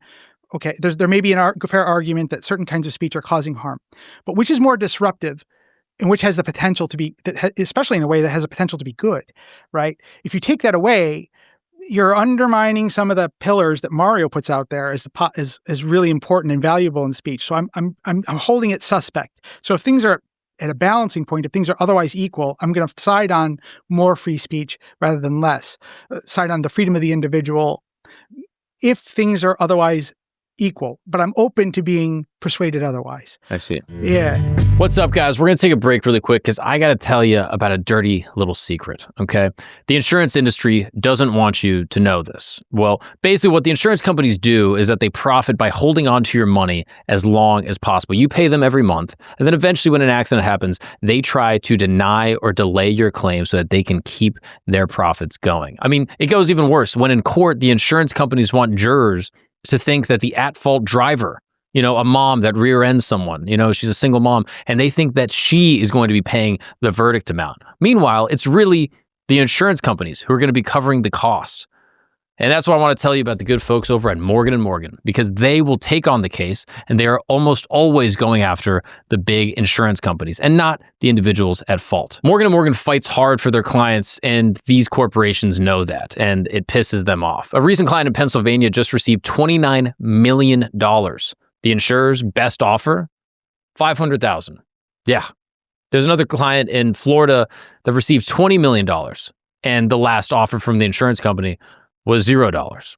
There's a reason why Morgan & Morgan is America's largest injury law firm. So if you are ever injured or dealing with an insurance company that doesn't want to pay up their fair share, you could go check out Morgan & Morgan. That's right. Hiring the wrong law firm can be disastrous, and hiring the right law firm could, be a big, substantial increase to your settlement. And Morgan & Morgan makes it so easy to get started. Their fee is free unless they win. There's literally no risk. Unless they win your case, you're not paying a dime. And with Morgan & Morgan, it's never been easier. I'm telling you. You just go to forthepeople.com. That's right, forthepeople.com, and use the code GAGNON, GAGNON, or dial pound law. That's pound 529. That's forthepeople.com/Gagnon, or dial pound law. That's pound 529. And this is a paid advertisement. Now, ladies and gentlemen, let's get back to the show. I asked the same question to James Sexton. I don't know if you're familiar with him. He's a divorce attorney in New York City. Yes, I saw that episode. Yeah, he's brilliant. He's hilarious dude. Great episode. Yeah, he's a great guy. You should put that up there. People should watch that. People should check that out. After this one, though, finish this. But he's a great dude. But I asked him the question: is it difficult to defend people that you find morally reprehensible? Right? Like he's had to take the case of domestic abusers that are getting divorced, and he had to defend this guy that is abusing his wife and his kids, and yada yada yada.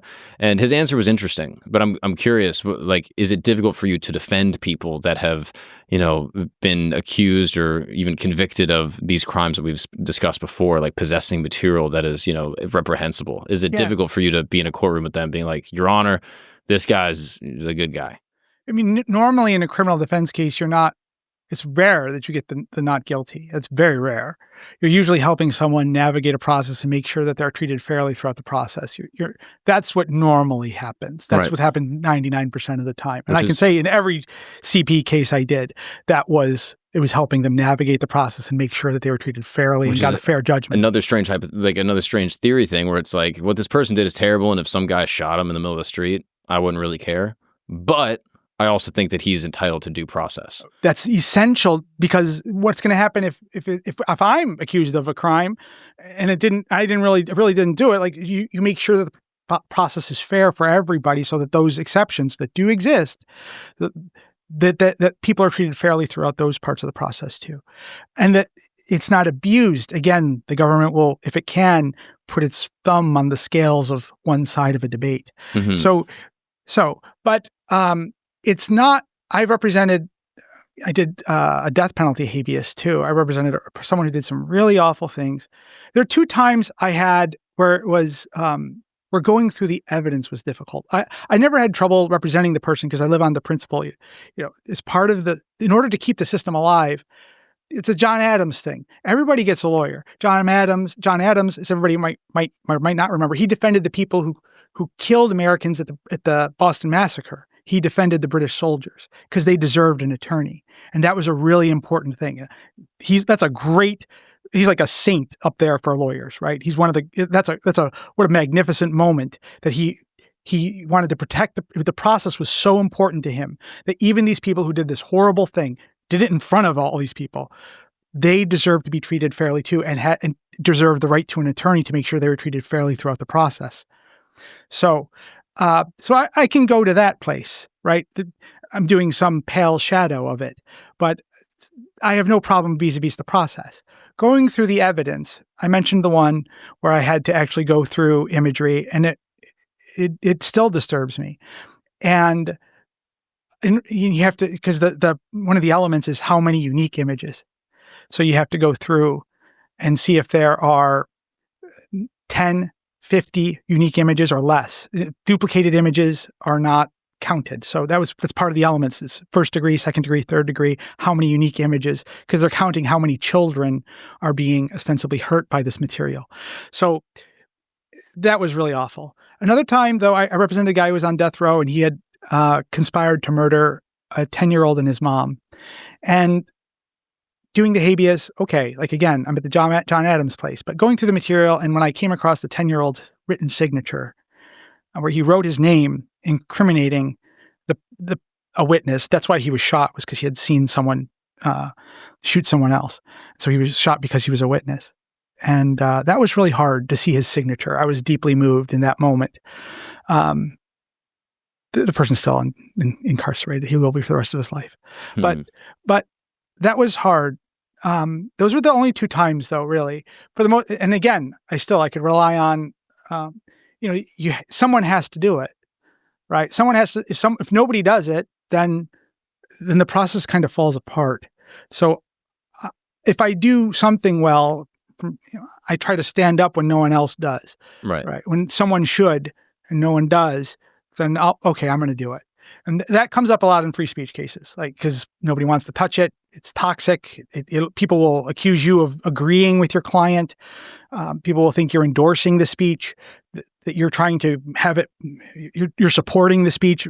You're maybe supporting the process and the principles. But yeah, that's interesting. Yeah, supporting the process is it's one of those things as an American. You're like, what the person did is terrible. Throw them into the prison, but also. There's some legal protection that's afforded to them by the United States, and that should be upheld regardless of who it is. Yeah, I think that's honorable. I'm curious how the free speech courts sort of see like social media platforms and how they interact with people, spewing negative or hateful things on social media. Like, I don't know if you've seen Kanye West tweets recently. I haven't seen him recently. He's been on Twitter or X, and what do you even call tweets on X? X's? Messages? I don't know. If posts. I don't know if we figured out the term for that yet. No.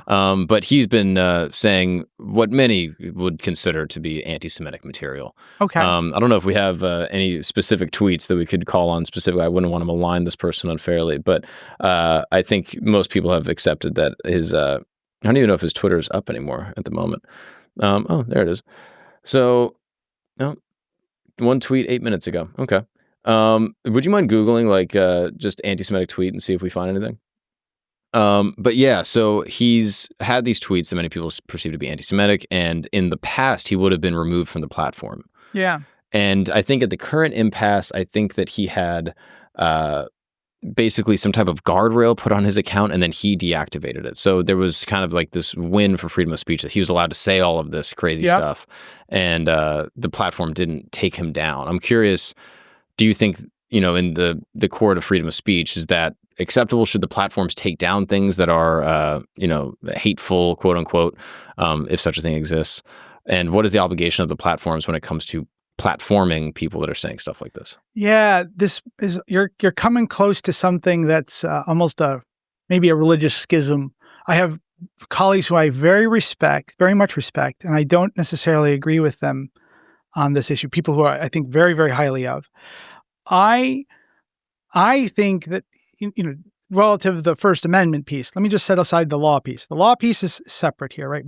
If the government gets involved and starts secretly trying to coerce people into effectively doing censorship, that's not what I'm going to talk about for a minute. We're going to put that, we come back to that piece. But relative, whether as a principle, X should allow the speech or not, whether it should censor it. I tend to think if you start taking one side of a political debate, you're starting to say, look, this is not allowed, then you've got to do it for all of them. You're going to have to send, and do you really want to go down that road? The underlying principle in American law, if you want to analogize from it, not use it necessarily, but analogize from it, is you don't discriminate on viewpoint if you're the government. You're not allowed to. You can discriminate sometimes on content, certain circumstances, depending, not always, but in certain circumstances, you can say, okay, we're going to allow this on this form outside the school. We're going to allow, but we're only talking about that topic there. Sometimes you can discriminate on content, but you can't discriminate on viewpoint. And to the degree, I think that is a good value. That is a good value because it allows we're going to those pillars again, right? It allows the marketplace to try to work itself out. And if you put your thumbs on one side of a debate, there's a risk there, right? You may not be allowing you're sheltering bad ideas, and you're increasing that echo chamber problem again, right? So that we were talking about. So the material is disgusting, but allow the stupidity of the idea to collapse upon itself is how I would go. But now this is a private company, and I believe this is a tweet that he put out on February 7th. I'm assuming it's legitimate. It says, "I love Hitler, now what, bitch?" Yeah. I would perceive that to be, anti-Semitic in relation to the rest of his other tweets where he talks about Jewish people and their desire to steal, etc. But X is a private company. It's owned by a sole proprietor and perhaps a board of people that, control the functions and operations. They're not the government. So do they have a right as a private company to say, hey, that's not welcome on our platform, we're going to remove that? Under American law, they have the right. They also have the right to say, we're not going to take sides, like ever, except on material that is actually illegal. So like child pornography, for example. So, and I think that is a good moral position. I respect that moral position. I respect people who disagree with it too, but I think that there's definitely a place and a desire for that in the world, for there to be that kind of forum that isn't viewpoint discriminatory. It may discriminate on content. It may say you can't have you can't have nudity, you can't have pornography, or you can't have certain kinds of material on, but it won't discriminate on viewpoint.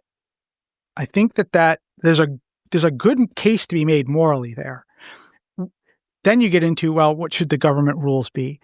And so let's open up that Pandora's box a little bit. To what degree can the government encourage companies to censure material? To what degree can the government coerce companies to censure certain material? We can see that sometimes that can create real problems. We saw that with the Twitter files, right? So I think you avoid that problem if you're a company that says, we're not going to discriminate on viewpoint. You avoid that problem. You can say to the government, no, we do not discriminate on viewpoint. I think there's an attempt, and I think to reappropriate that position I think that's what X was doing, and I think that's what Facebook seems to be doing now. It seems to be trying to go towards that. Right. We're not going to discriminate on viewpoint. I'm also curious at what point these social media companies and platforms become public goods. Yeah. Right? Like if, there's 4 companies that basically dominate 95% of the discourse that occurs in this country. And let's say they all cooperate to stop the message of a political candidate. Yeah. And they all just agree. They say, hey, this doesn't align with our viewpoints. They're within their right to say that, right? Yes. And here we have the Michael Malice problem. So I was talking about, who I love once again. But if you have that world where he might say, well, that creates an opportunity. The traditional libertarian view would be, well, that kind of essential self-censorship creates an opportunity for those who don't do that. Okay. But it may de facto be so pervasive as to exclude other possibilities, right, of thought. We don't know yet. It's still, this is part of why I look to you, someone who's only grown up with the internet. I know things times before it. It's become a new thing to me, but you've only lived with it. So what do you think? Yeah, I do see the issue with the libertarian idea that, let's say, okay, all of the mainstream social media companies say we're going to censor this political candidate, and then the sort of supporters of that candidate will say, well, we're going to create our own social media, and we are going to support our candidate. We're not going to allow the other candidate on our social media because, tit for tat, we're going to strike back at what you guys have done to us, does that lead to further division and polarization? And if that is the desire of these privately held companies, then so be it. But it is done at the detriment, I think, of American political discourse. But then the solution comes, should there be a government-funded social media platform that all ideas are then accepted, and it falls under constitutional law where we say, okay, we allow all viewpoints, but then it is basically state-funded media, which many libertarians and people of the like will ardently disagree with. Let me posit a different one. And this is, what I'm about to say is heresy to many people. I have some friends who agree with me, and I have some friends who very much disagree with what I'm going to suggest. And I'm not sure whether this idea should be adopted, but I'm going to put it out there as one that merits debate. Section 230, sacred cow, right? Everybody knows what is the 15 words that made the internet, that if the online service provider is not the originator of the material, of the content, the online service provider is absolutely immune to liability in almost everything. Okay. So that's why we can have Google can actually republish defamation, for example, because it's an online service provider that did not create the material. I'm simplifying it just for the example. Amazon Web Services, hosts websites and things like that they might not align with, and they're sort of they didn't make the material. Right. So even if there's something on there that's criminal, they're absolutely immune from liability as to it. Okay. What if Section 230 is awesome? Maybe what if we made it so that you could only enjoy it if you were viewpoint neutral? I'm sorry, what again is Section 230? Did you explain? That's the thing that allows online service providers to be absolutely immune from liability if they aren't the originator of the content that they are republishing. So what if you can right now, everybody gets it no matter what. Everybody has access to it. What if you could only access it if you engaged in a public good kind of way in viewpoint neutrality on your platform?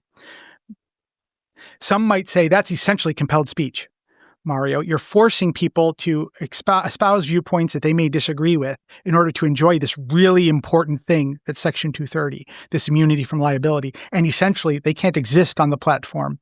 They can't exist on the internet without that immunity from liability. A contrary view might be, it was really good to get things started, Section 230. We've had it for 30 years.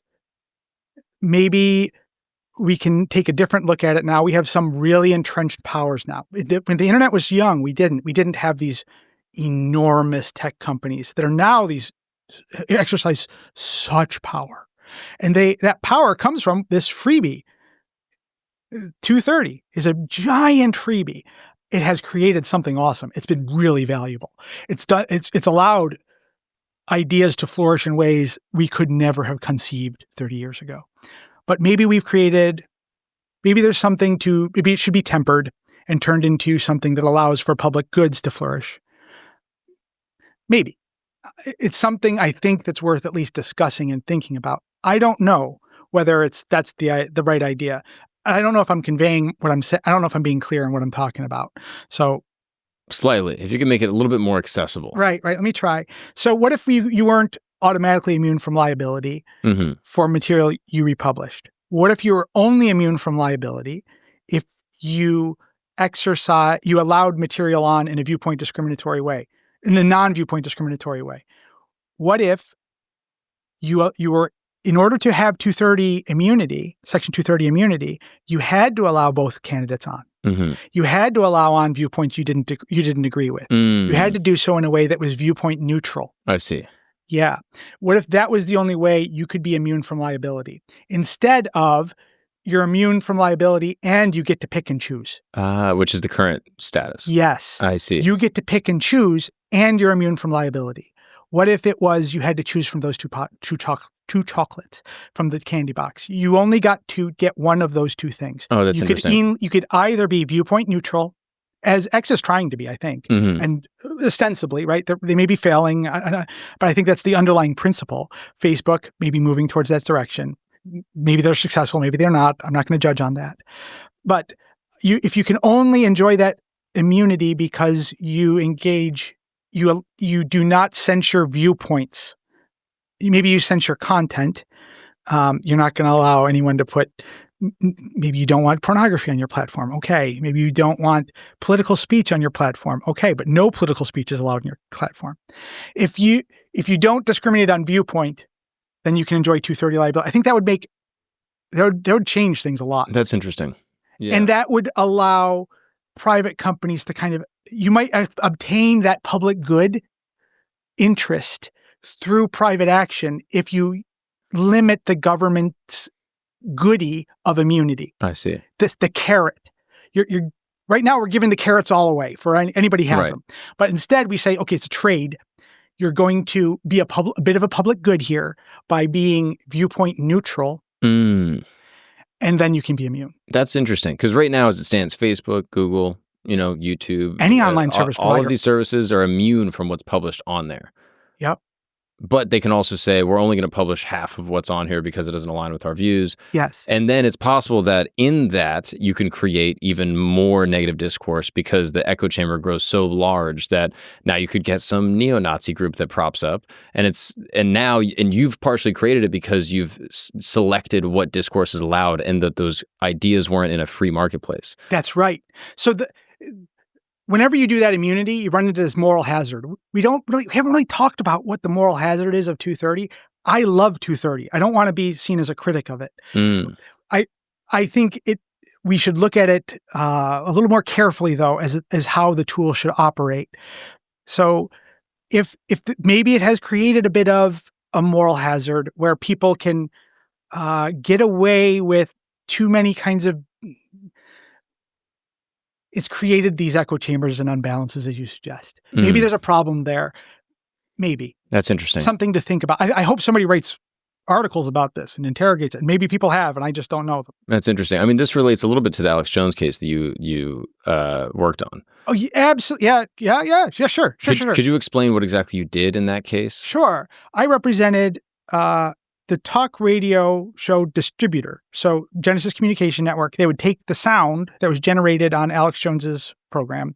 They would create spaces for commercials. They would insert commercials. They would upload the sound to satellites, and they would distribute them to the satellites would then distribute them to different radio networks. And for anyone that's not aware, Alex Jones was being prosecuted for what he had said regarding a national tragedy. I don't even necessarily want to say. Not prosecuted, but he's sued. Sorry. Yeah. For what he said about a national tragedy, basically denying the events had occurred. It's a little more complicated than that, but he had material on his show that did amount to denials about the Newtown disaster.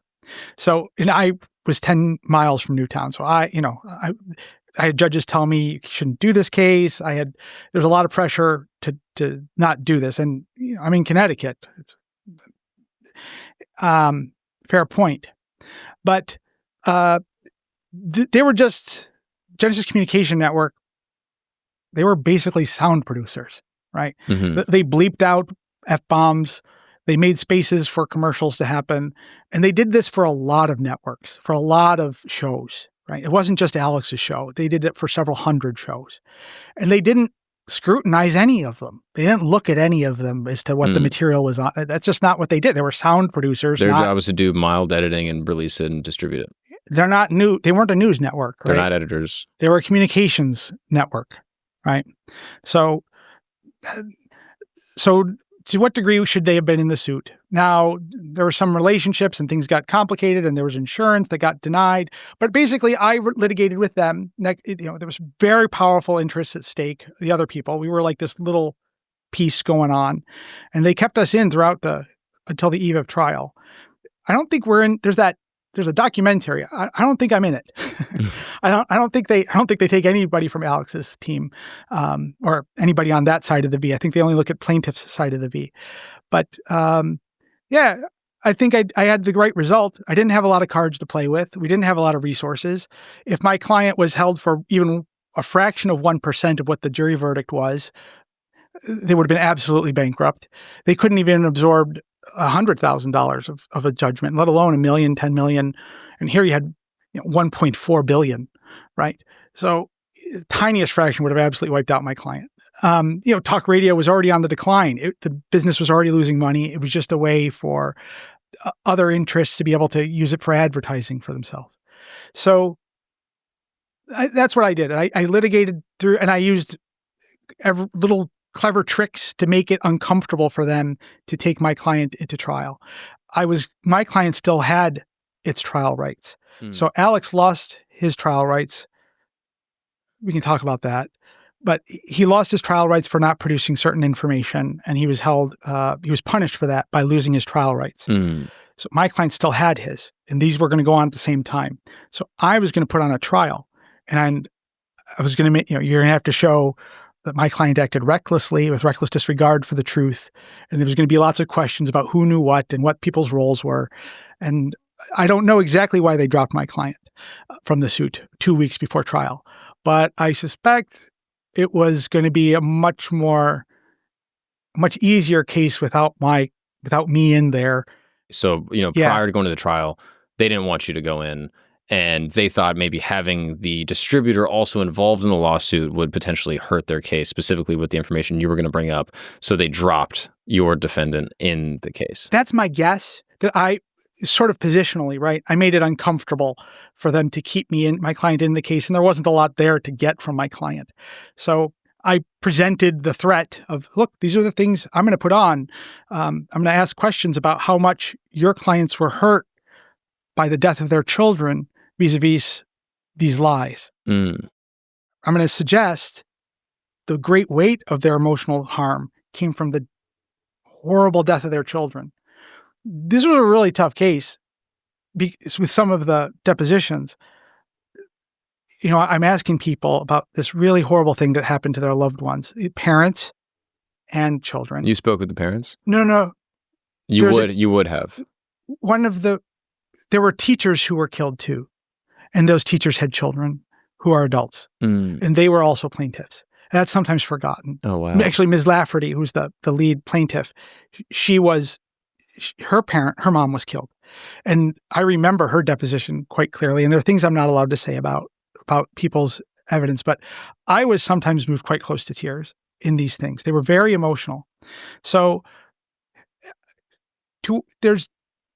I will say I have two questions about the Alex Jones case.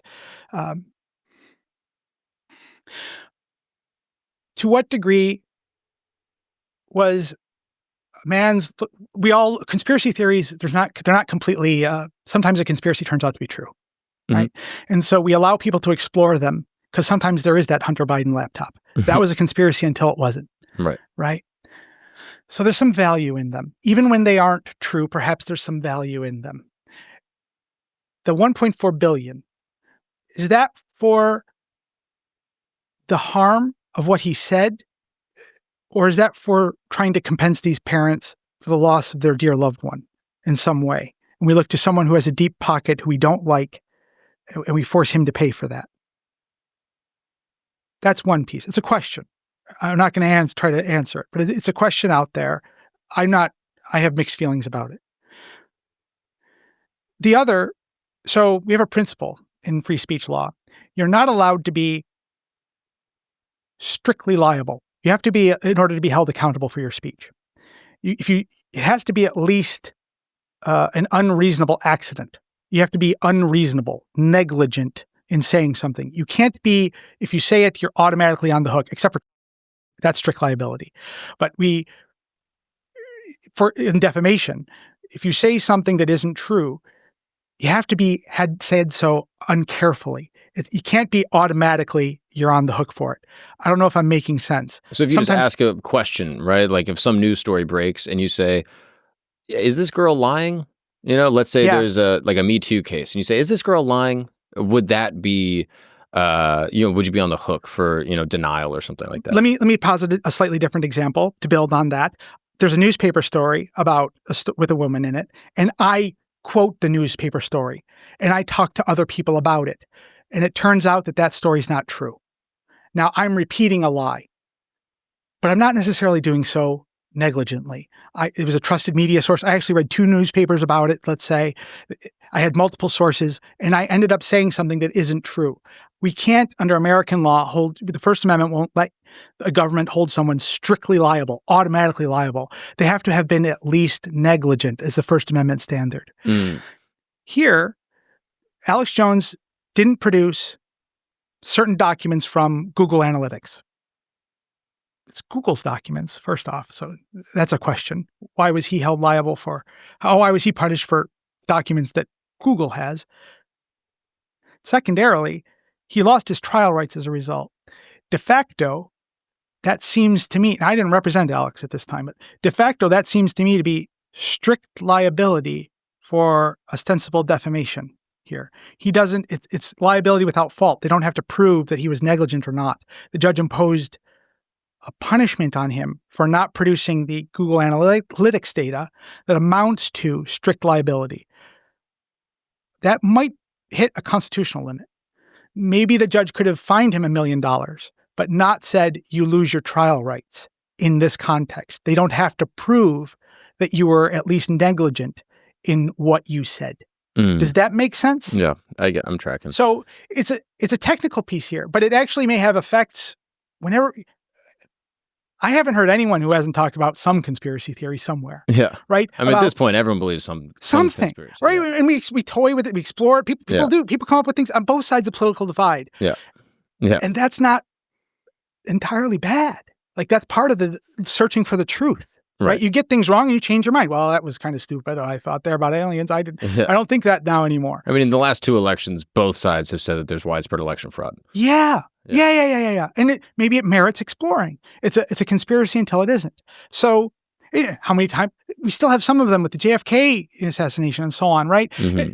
It's almost like an American tradition around these things. What's up, guys? We're going to take a break really quick because I'm sitting here in my beautiful tent, as you can see, every week, day in, day out. And people always ask, they say, Mark, how do I have a tent like that? I want to sit in a beautiful tent and invite a lover, a friend, someone that I appreciate and adore.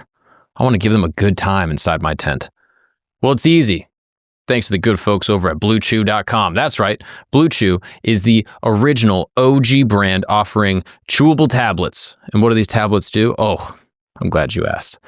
They are going to give you just a stronger, harder, and longer lasting sexual performance. That's right. They're going to help you pitch a tent any place, anywhere. And the best part, it's all done online. That means you don't have to go to a doctor's office and talk to them and be like, oh, I'm feeling some type of way. Look, this is not for people that are lacking necessarily. This is for people that want to have the best experience of their life, whether it's Valentine's Day, birthday, a funeral, who knows? Whenever you need it, you never know when you could use Blue Chew. And we have a special deal for the listeners of this program. That's right. Try your first month of Blue Chew for free. That's right. Completely free.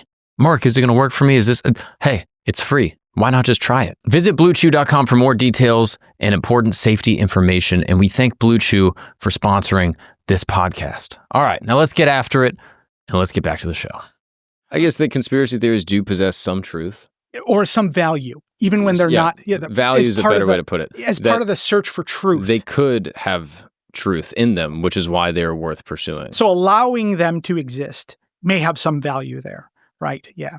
So holding someone strictly liable as a punishment for not producing data that was in the possession of Google, maybe that has a problem. Maybe there's a problem with that structurally for other times when people come up with conspiracy theories and are in trouble for saying things that turn out that may be completely conspiracy theories. Right. I mean, you're familiar with the Gulf of Tonkin incident? Yes. Would you mind just Googling that, Gulf of Tonkin? I'm pretty sure this was an attack that happened on a U.S. ship. Yes. And this effectively was a building block for the United States engaging in a full-on war with Vietnam. And it has come to light afterwards that this was perhaps skewed, misrepresented, or perhaps never happened at all. Yep. And then, it might be a matter of national security to prevent information around that duplicity from coming out. Mm-hmm. It might be really important national interest. People might die if you allow the war to be prolonged because we started it on a false premise. Mm-hmm. People will certainly die if the war gets prolonged. So maybe there's even life and death is at stake. Right. So in this case, it's like, I'm sure there were people that are exploring this in the, 70s and 80s saying, this whole thing is crazy, da-da-da-da. And people were like, oh, that guy's a conspiracy theorist. But as a matter of fact, hundreds of thousands of Americans and, perhaps hundreds of thousands to the millions of Vietnamese people have died because of this thing that turned out to be true. Yeah. So I do see your point. I think that there there's value in allowing these theories to persist in an open marketplace. And I think it's great that you have really diverse views on your program. Like, I agree with probably less than half of what you have on here, but I like listening to it. I feel the same way. Yeah. Yeah. Really? I'm there. Half the people I sit across from, I go, I think this person is crazy. I don't know if I believe a word that they're saying. Wow. And I didn't realize that. Yeah. And but I have I'm real curious. You put that on there. Yeah. No, I have an open interest in hearing what they have to say because I'm curious. And again, this is not only, I think there might be an assumption that I'm talking about people that have like UFO or alien experiences. No. I think you really think that there are UFOs, right? Like, I'm pretty sure you do. And that's cool. That's cool. It's across the spectrum where it's like, with the UFO stuff, but even politically and then even to, history and alternative history. There are many people that I don't agree with some or all of what they say. But I'm genuinely curious. And so like to the UFO topic, for example, I sit across from people that claim to have been abducted or spoken to aliens. Yeah. And I have a really hard time believing that. You expressed that skepticism, but you've also been so permissive. Yeah, and absolutely.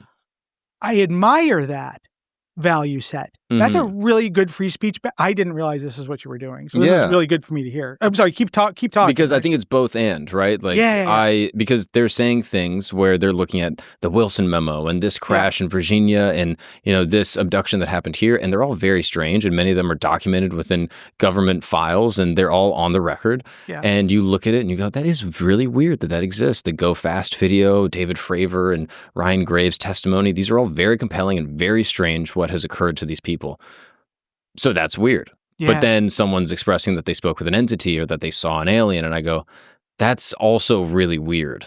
And with extraordinary claims requires extraordinary evidence. And to this day, there's been very little evidence in that regard to give me some type of sufficient belief that there's, intergalactic communication with some type of entity. But then going back to, Fermi, right? Like the Fermi paradox, like there's a likelihood that aliens do exist. I have a really hard time accepting that they're here on Earth communicating with people on a regular basis, but perhaps it's true. And I'm really curious to talk to people. And some of the people I've talked to, I'm like, I don't think this person's lying. I don't think they're lying to me.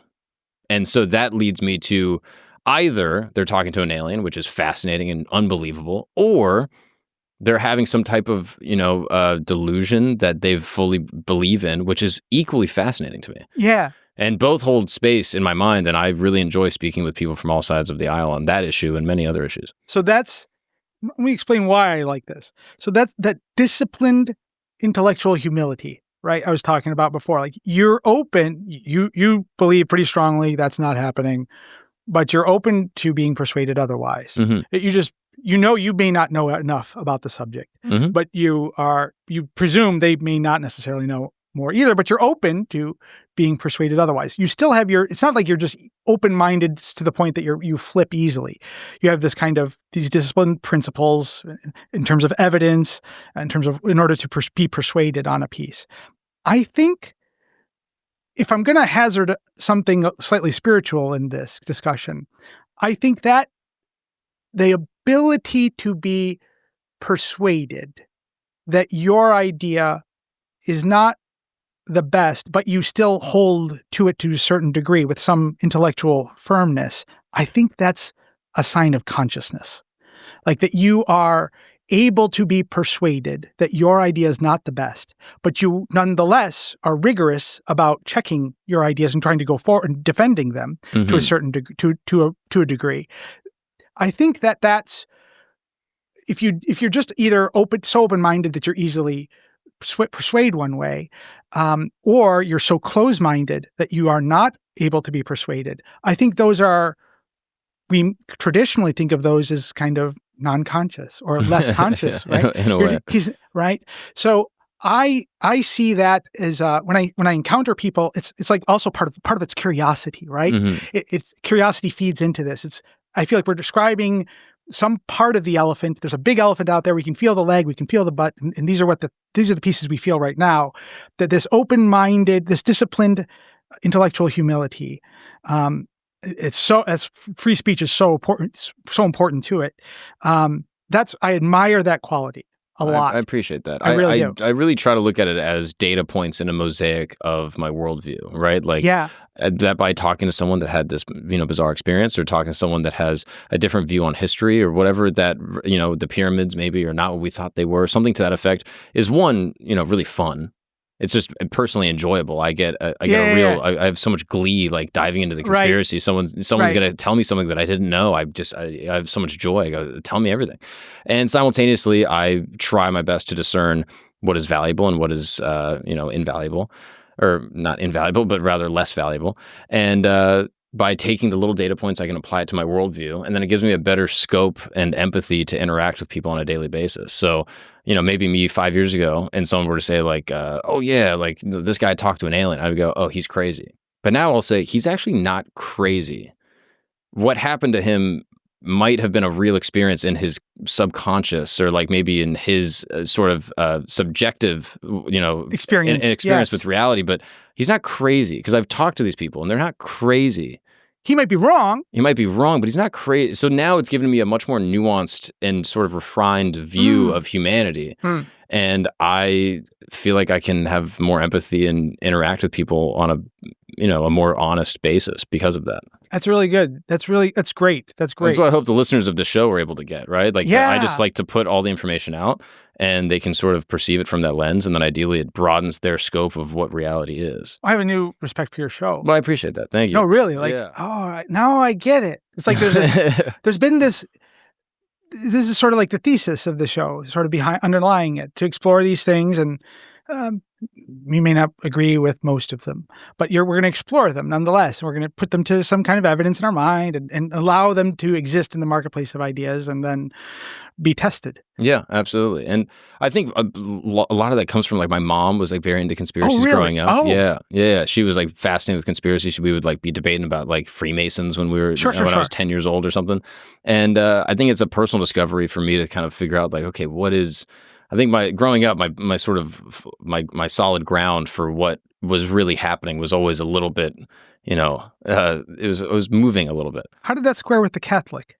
It squared perfectly, because the worldview kind of comes down to God created all things, right? He created all the angels. One of the angels, Lucifer, Satan, falls from grace, becomes the devil, and is now in control of Earth in the time that we're here. Oh. And so Satan is, has a domain over Earth. I see. And so good things happen on Earth, and that's due to the glory of God and his creation. But bad things also happen on Earth, and that's because of Satan. So if bad things happen, Satan in some way, directly or indirectly, was involved in it. So then when you look at government leaders that are doing nefarious, evil things, whether it's, like potentially colluding with Epstein, or whether they're committing mass atrocities and genocide around the world, they're now working directly or indirectly with Satan. So it fits with a Catholic worldview in the sense that these people are evil and are either Satanists by proxy or actual Satanists. I see. And, depending on who you ask, in regards to my mom, she would say like, oh, this person's an actual Satanist. Interesting. And what does Satan take joy in? He takes joy in the, destruction and death of God's creation, humanity. And so, it closes that causality loop of why does God allow evil things? Precisely. So in that regard, like the conspiracy stuff was all melted into that. Right. Fits in real well. Aliens. As explaining things. Like the cosmology kind of comes together in this way. Right. So aliens, those are demons. Yes. Those are demons trying to pull people away from Christ. Right. I'm trying to think what else she would say. I don't want to misrepresent her, but all the evil things that you would see in society, it's at the behest of the devil. Yeah. And perhaps they don't even know it. They might just be useful idiots carrying out the devil's will. Sure. This is an idea that I don't necessarily subscribe to, but was sort of raised kind of hearing these ideas. It's part of your ancient cosmology as a child. Yeah, I guess you could say. That you may deviate from now, but it's there. But it's given me a long leash when it comes to interacting with people with viewpoints I don't agree with. Oh, yeah. So I would hear someone say, I was abducted by an alien, and I go, well, maybe. I mean, Talk about it. Yeah. Tell me about it. My mom thinks JFK was killed by, the CIA or something. So, I grew up believing something that's pretty, atypical, at least in the time. Now it's not as unusual. But yeah, tell me about your atypical experience. So whereas other people might hear someone saying something like that, Just write them off. yeah, they go, eh. The mousetrap shuts immediately. Yeah, exactly. This doesn't fit within my worldview. Whereas for me growing up, the worldview was always open. Everything was kind of on the table. It's like you are. It's an analogy might be you're so confident enough in your sexuality, you're not threatened, right? But you're so confident enough in your worldview that you're able to experience these conspiracy theories and measure whether they're worth something or not. Yeah, precisely. Yeah, maybe that's a gratuitous way to put it, and I appreciate that. But yeah, I mean that's definitely part of it, which is why I'm so drawn to comedy and philosophy and law, obviously as a subset of philosophy. Sure. Because it is the only place where you can entertain truly wild ideas without public scrutiny. Right? Like you could go on stage and say like in comedy you mean? Right, precisely. Comedy it's and lovely philosophy. This way. It's lovely this way. That like, Bill Burr will have a bit like, yeah, you should never hit a woman. But and then there's a great bit and he's being silly and obviously he doesn't mean it, but he's exploring the philosophical lens of, well, when is it okay to do that? Daniel Tosh is a great bit. Like, oh, you should never hit a woman, right? Until you come home and she's drowning 3 of your kids in the bathtub. She's about to drown the 4th. Are you allowed to hit her then? Or what if she doesn't record the last half of the football game? Like there's a gray area, okay? That's and we get to interrogate these subjects that we normally would not discuss in polite society. They're totally taboo in polite society, but nonetheless, merit discourse, merit exploration. And so you do it through the conceit of comedy. And it's a fun experience. And philosophy was the only other place that I ever found that to be. I would go to philosophy classes in school, and I would have, my ethics professor, that says, euthanasia, killing yourself. Why is that bad? What about the kids in Asia? That's a terrible thing. I always hear that. Precisely. But yeah, like should people be allowed to kill themselves? And I just remember hearing this, going like, "Oh, we're going to talk about this. That's okay to. All right, yeah, let's talk about it." Yeah. And so that became the only other place outside of comedy that I was able to. Yeah, it was free to sort of meander intellectually. Yeah. We could explore that. You may have another place you want to go. I don't there's so many ways. This has been a great conversation too. Thank you. I appreciate that. Really, really, really. Okay. Tell me, how does AI fit into the equation of free speech? What is going to be like the emerging huge issue? Is to what these AI and the technology that comes after it that we can't really comprehend, right? There's a technology here. We're going to be entering a new thing. There's going to be things that we cannot comprehend, just in the same way people couldn't comprehend the internet in 1984, right? So when they go out and they get all this information, they scrape it, they say, to what degree is that fair use? So fair use is a principle. It's actually a First Amendment-oriented principle. It dominates our view, American view of fair use, dominates the world because of the way the DMCA works, the Digital Millennium Copyright Act, and ways people get things taken down with but there's 4 factors. Is the use transformative is one of the biggest ones. If it is fair use, then what they're doing is kosher. If it isn't, they owe a lot of people money. And maybe some of the things are and some of the things aren't. Maybe there's just so much of it that our legal system can't handle it. This is what I find interesting with like AI art, for example. Yeah. Is that you'll have, you go on Midjourney. Yep. And you'll type in, guy at a grocery store, and it'll pull up a guy at a grocery store. And it might look like the amalgamation of all other images it's ever seen and been trained on of guy at a grocery store, and it's drawing from all these other influences to then spit out this new image. The artist that originated that first image would argue that they have claim to the new image that it's produced, that it's infringing on the right of the person that made it. That you used my image to make that other one. You used it. You took my copyrighted material. Now, how I find that interesting and sort of unsubstantial in a way, because I find that is the way that all art is created. It's derivative? Right? Like, are all things not a remix? Like, is the first artist not just looking at nature and then taking the form of a buffalo and putting it on a wall? And furthermore, like the modern artists of our day, are they not inspired and influenced by all the art that preceded them? Yeah. So we have rules around this, right? So there's a reason why I can't put a Mario on my legal cards. When I give out cards, I can't give out Super Mario Brothers, right? And Nintendo will freak out. and say, that's our IP. You can't do that. Even though it's kind of funny and I'm using it in a different way. I'm not using it to try to make a video game. I'm using it to try to sell me. But there's good reasons for that. And we apply the four factors vis-a-vis fair use, whether the use is transformative to the degree to which it displaces other the other media, the nature of the work, whether it's factual or not, to the materiality and the amount of the infringement. And a host of other kind of lesser considerations, other considerations.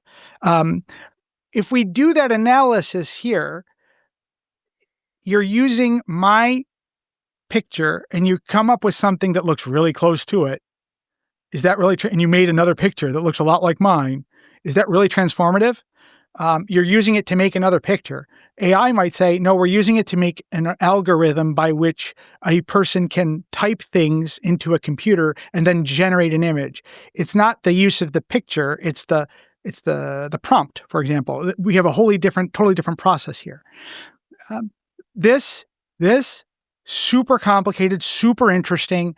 This is going to be the new frontier for free speech. This is a huge one. Once this is going to settle, if and when this settles, it's going to determine things for generations. Is there currently something in front of the Supreme Court on this topic? No. It's still percolating as something to be litigated. People are still trying to get a hold of it. People don't. There's contests over whether they have standing vis-a-vis the material. They don't even know that their material is being used sometimes. I have a case right now where an individual's likeness is being used by an AI, and there was a contract, and it seems there was a violation of that contract because there was no provision for AI use. But there was a specific contract there, and they agreed that things wouldn't be used in this way.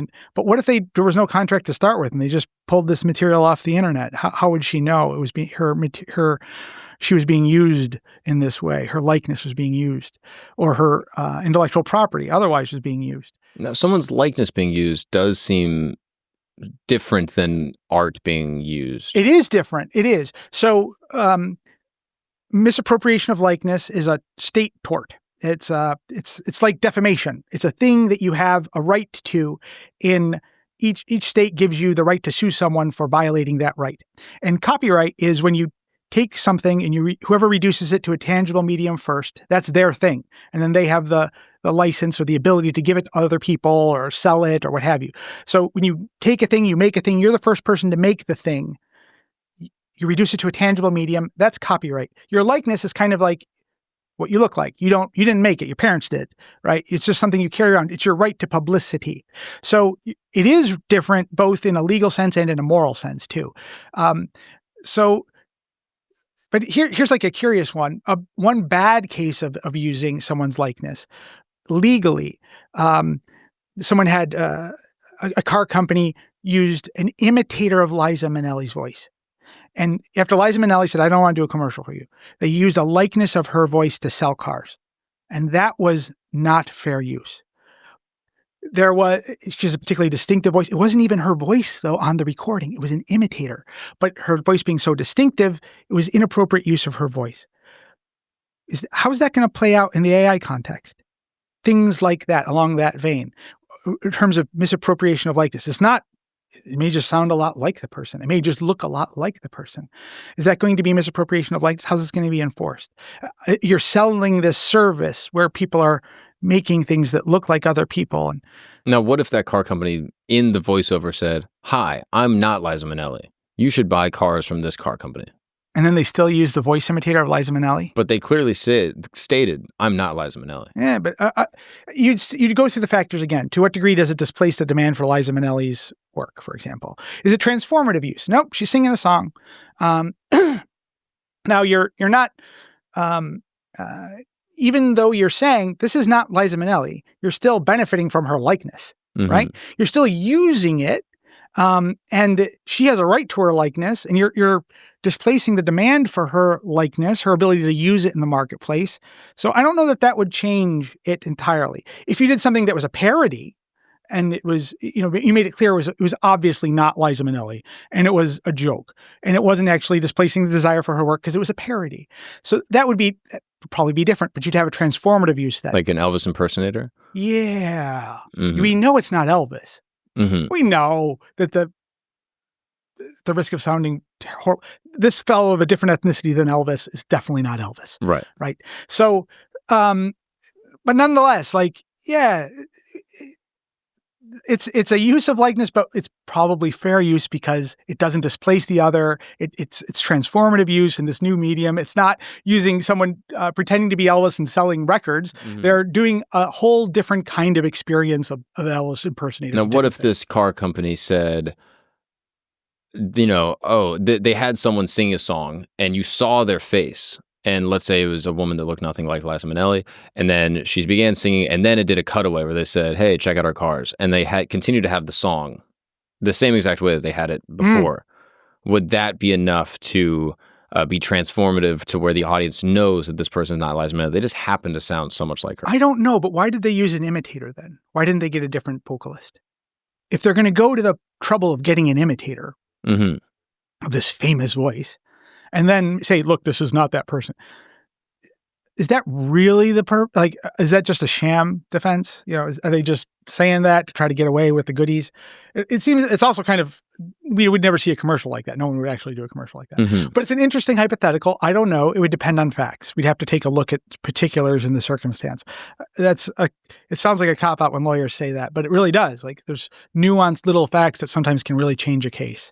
So I'm not sure how it would be. I'm not sure how it would go down, but that case actually happened, the case I was talking about. So Right. With Liza Minnelli.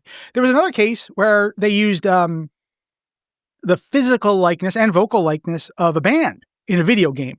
I think it was the R versus Activision. I can't remember the name of the band, but they sued Activision for their likeness in a video game. And the Activision had the right to the song, the sound of the music, and the song itself, but they didn't have the right to use the likeness of the band.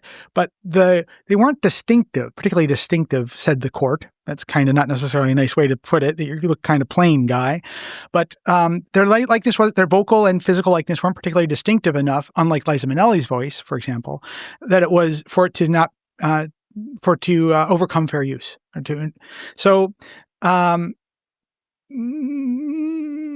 Different ends of the spectrum there. So I'm not sure how it's going to come. This is like a new media. This is a new thing. Copyright law was never written with AI in mind, but we're going to play it out. This is the law we have now, so we're going to play it out the way it is. One that I've seen that comes up very frequently is someone will take a video of a podcaster, and it'll typically be a very famous podcaster. You can take your pick, and they'll be speaking, but the voice will be an AI imitation of their voice, and the mouth will move in alignment with what the new script is saying.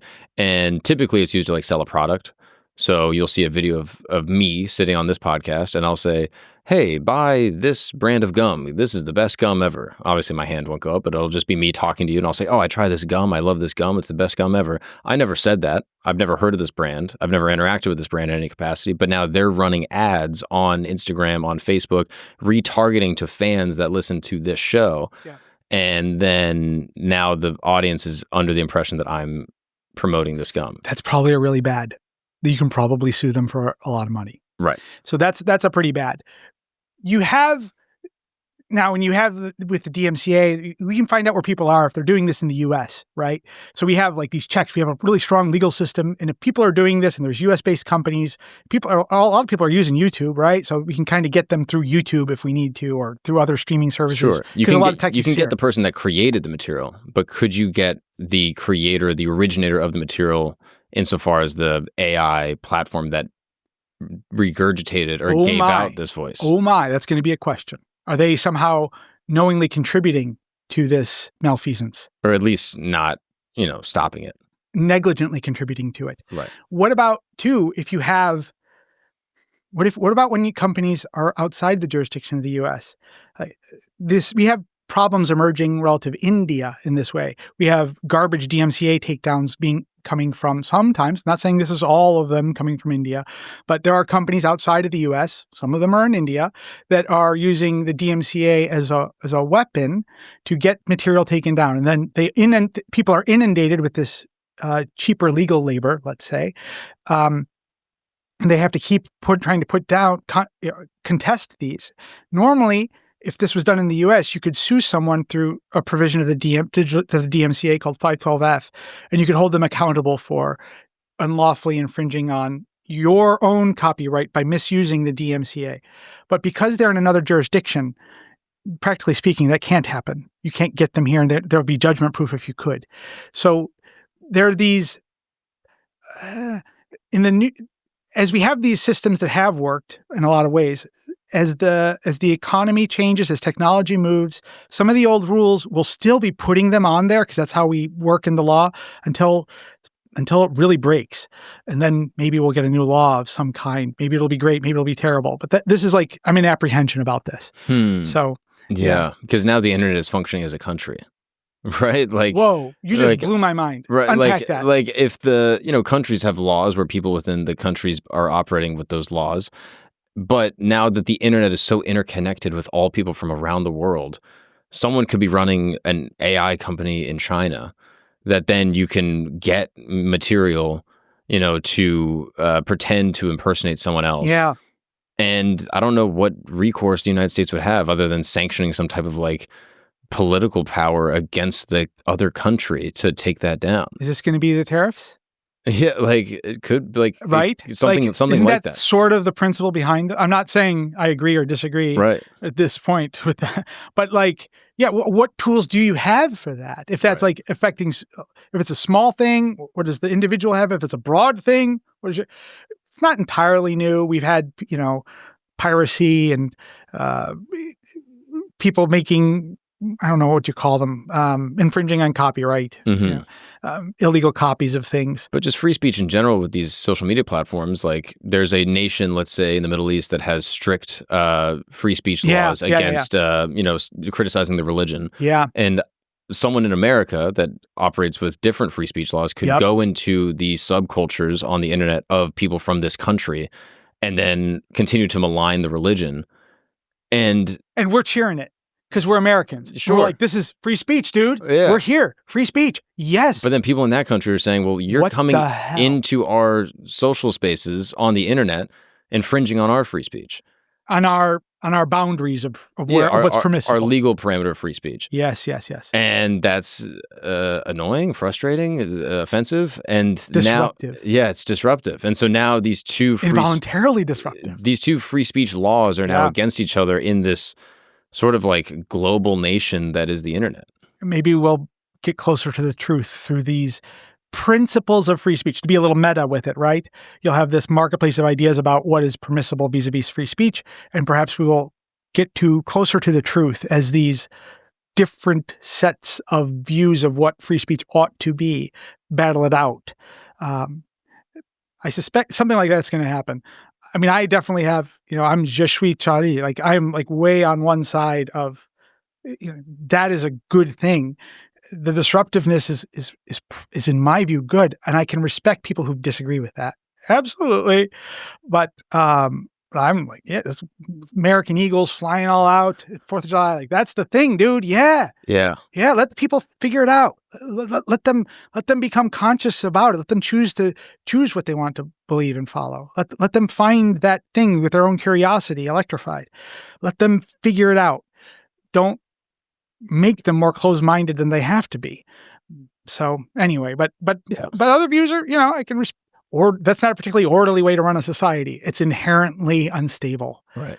Well, Mario, I'm impressed by your conviction to freedom of speech, and I'm grateful that there are people like you in this country that are protecting people to have freedom of speech and have due process, even people that I find, bad, reprehensible, because, a case will come along where you are, and probably many already have, where you're defending someone that is being maligned by the powers that be, and you've helped them, get a good message out there that helps, the United States and the people that live within it. So. And bad ideas too. Yeah, exactly. And bad ideas too, that then can be defeated in the marketplace of ideas if that's what's appropriate. In the pursuit of truth. In the pursuit of truth and self-fulfillment and holding those in power accountable. I think that's awesome. I really appreciate it. This was a really, really fun conversation. It's sort of bent my perception on what freedom of speech is, and I hope people that came into it as like free speech absolutists kind of were like, Maybe I'm not as hardline as I thought I was, and maybe people that came in that were resistant to the idea of free speech are now a little bit more like, oh no, I think this is a great doctrine that we have in the United States, that people are allowed to express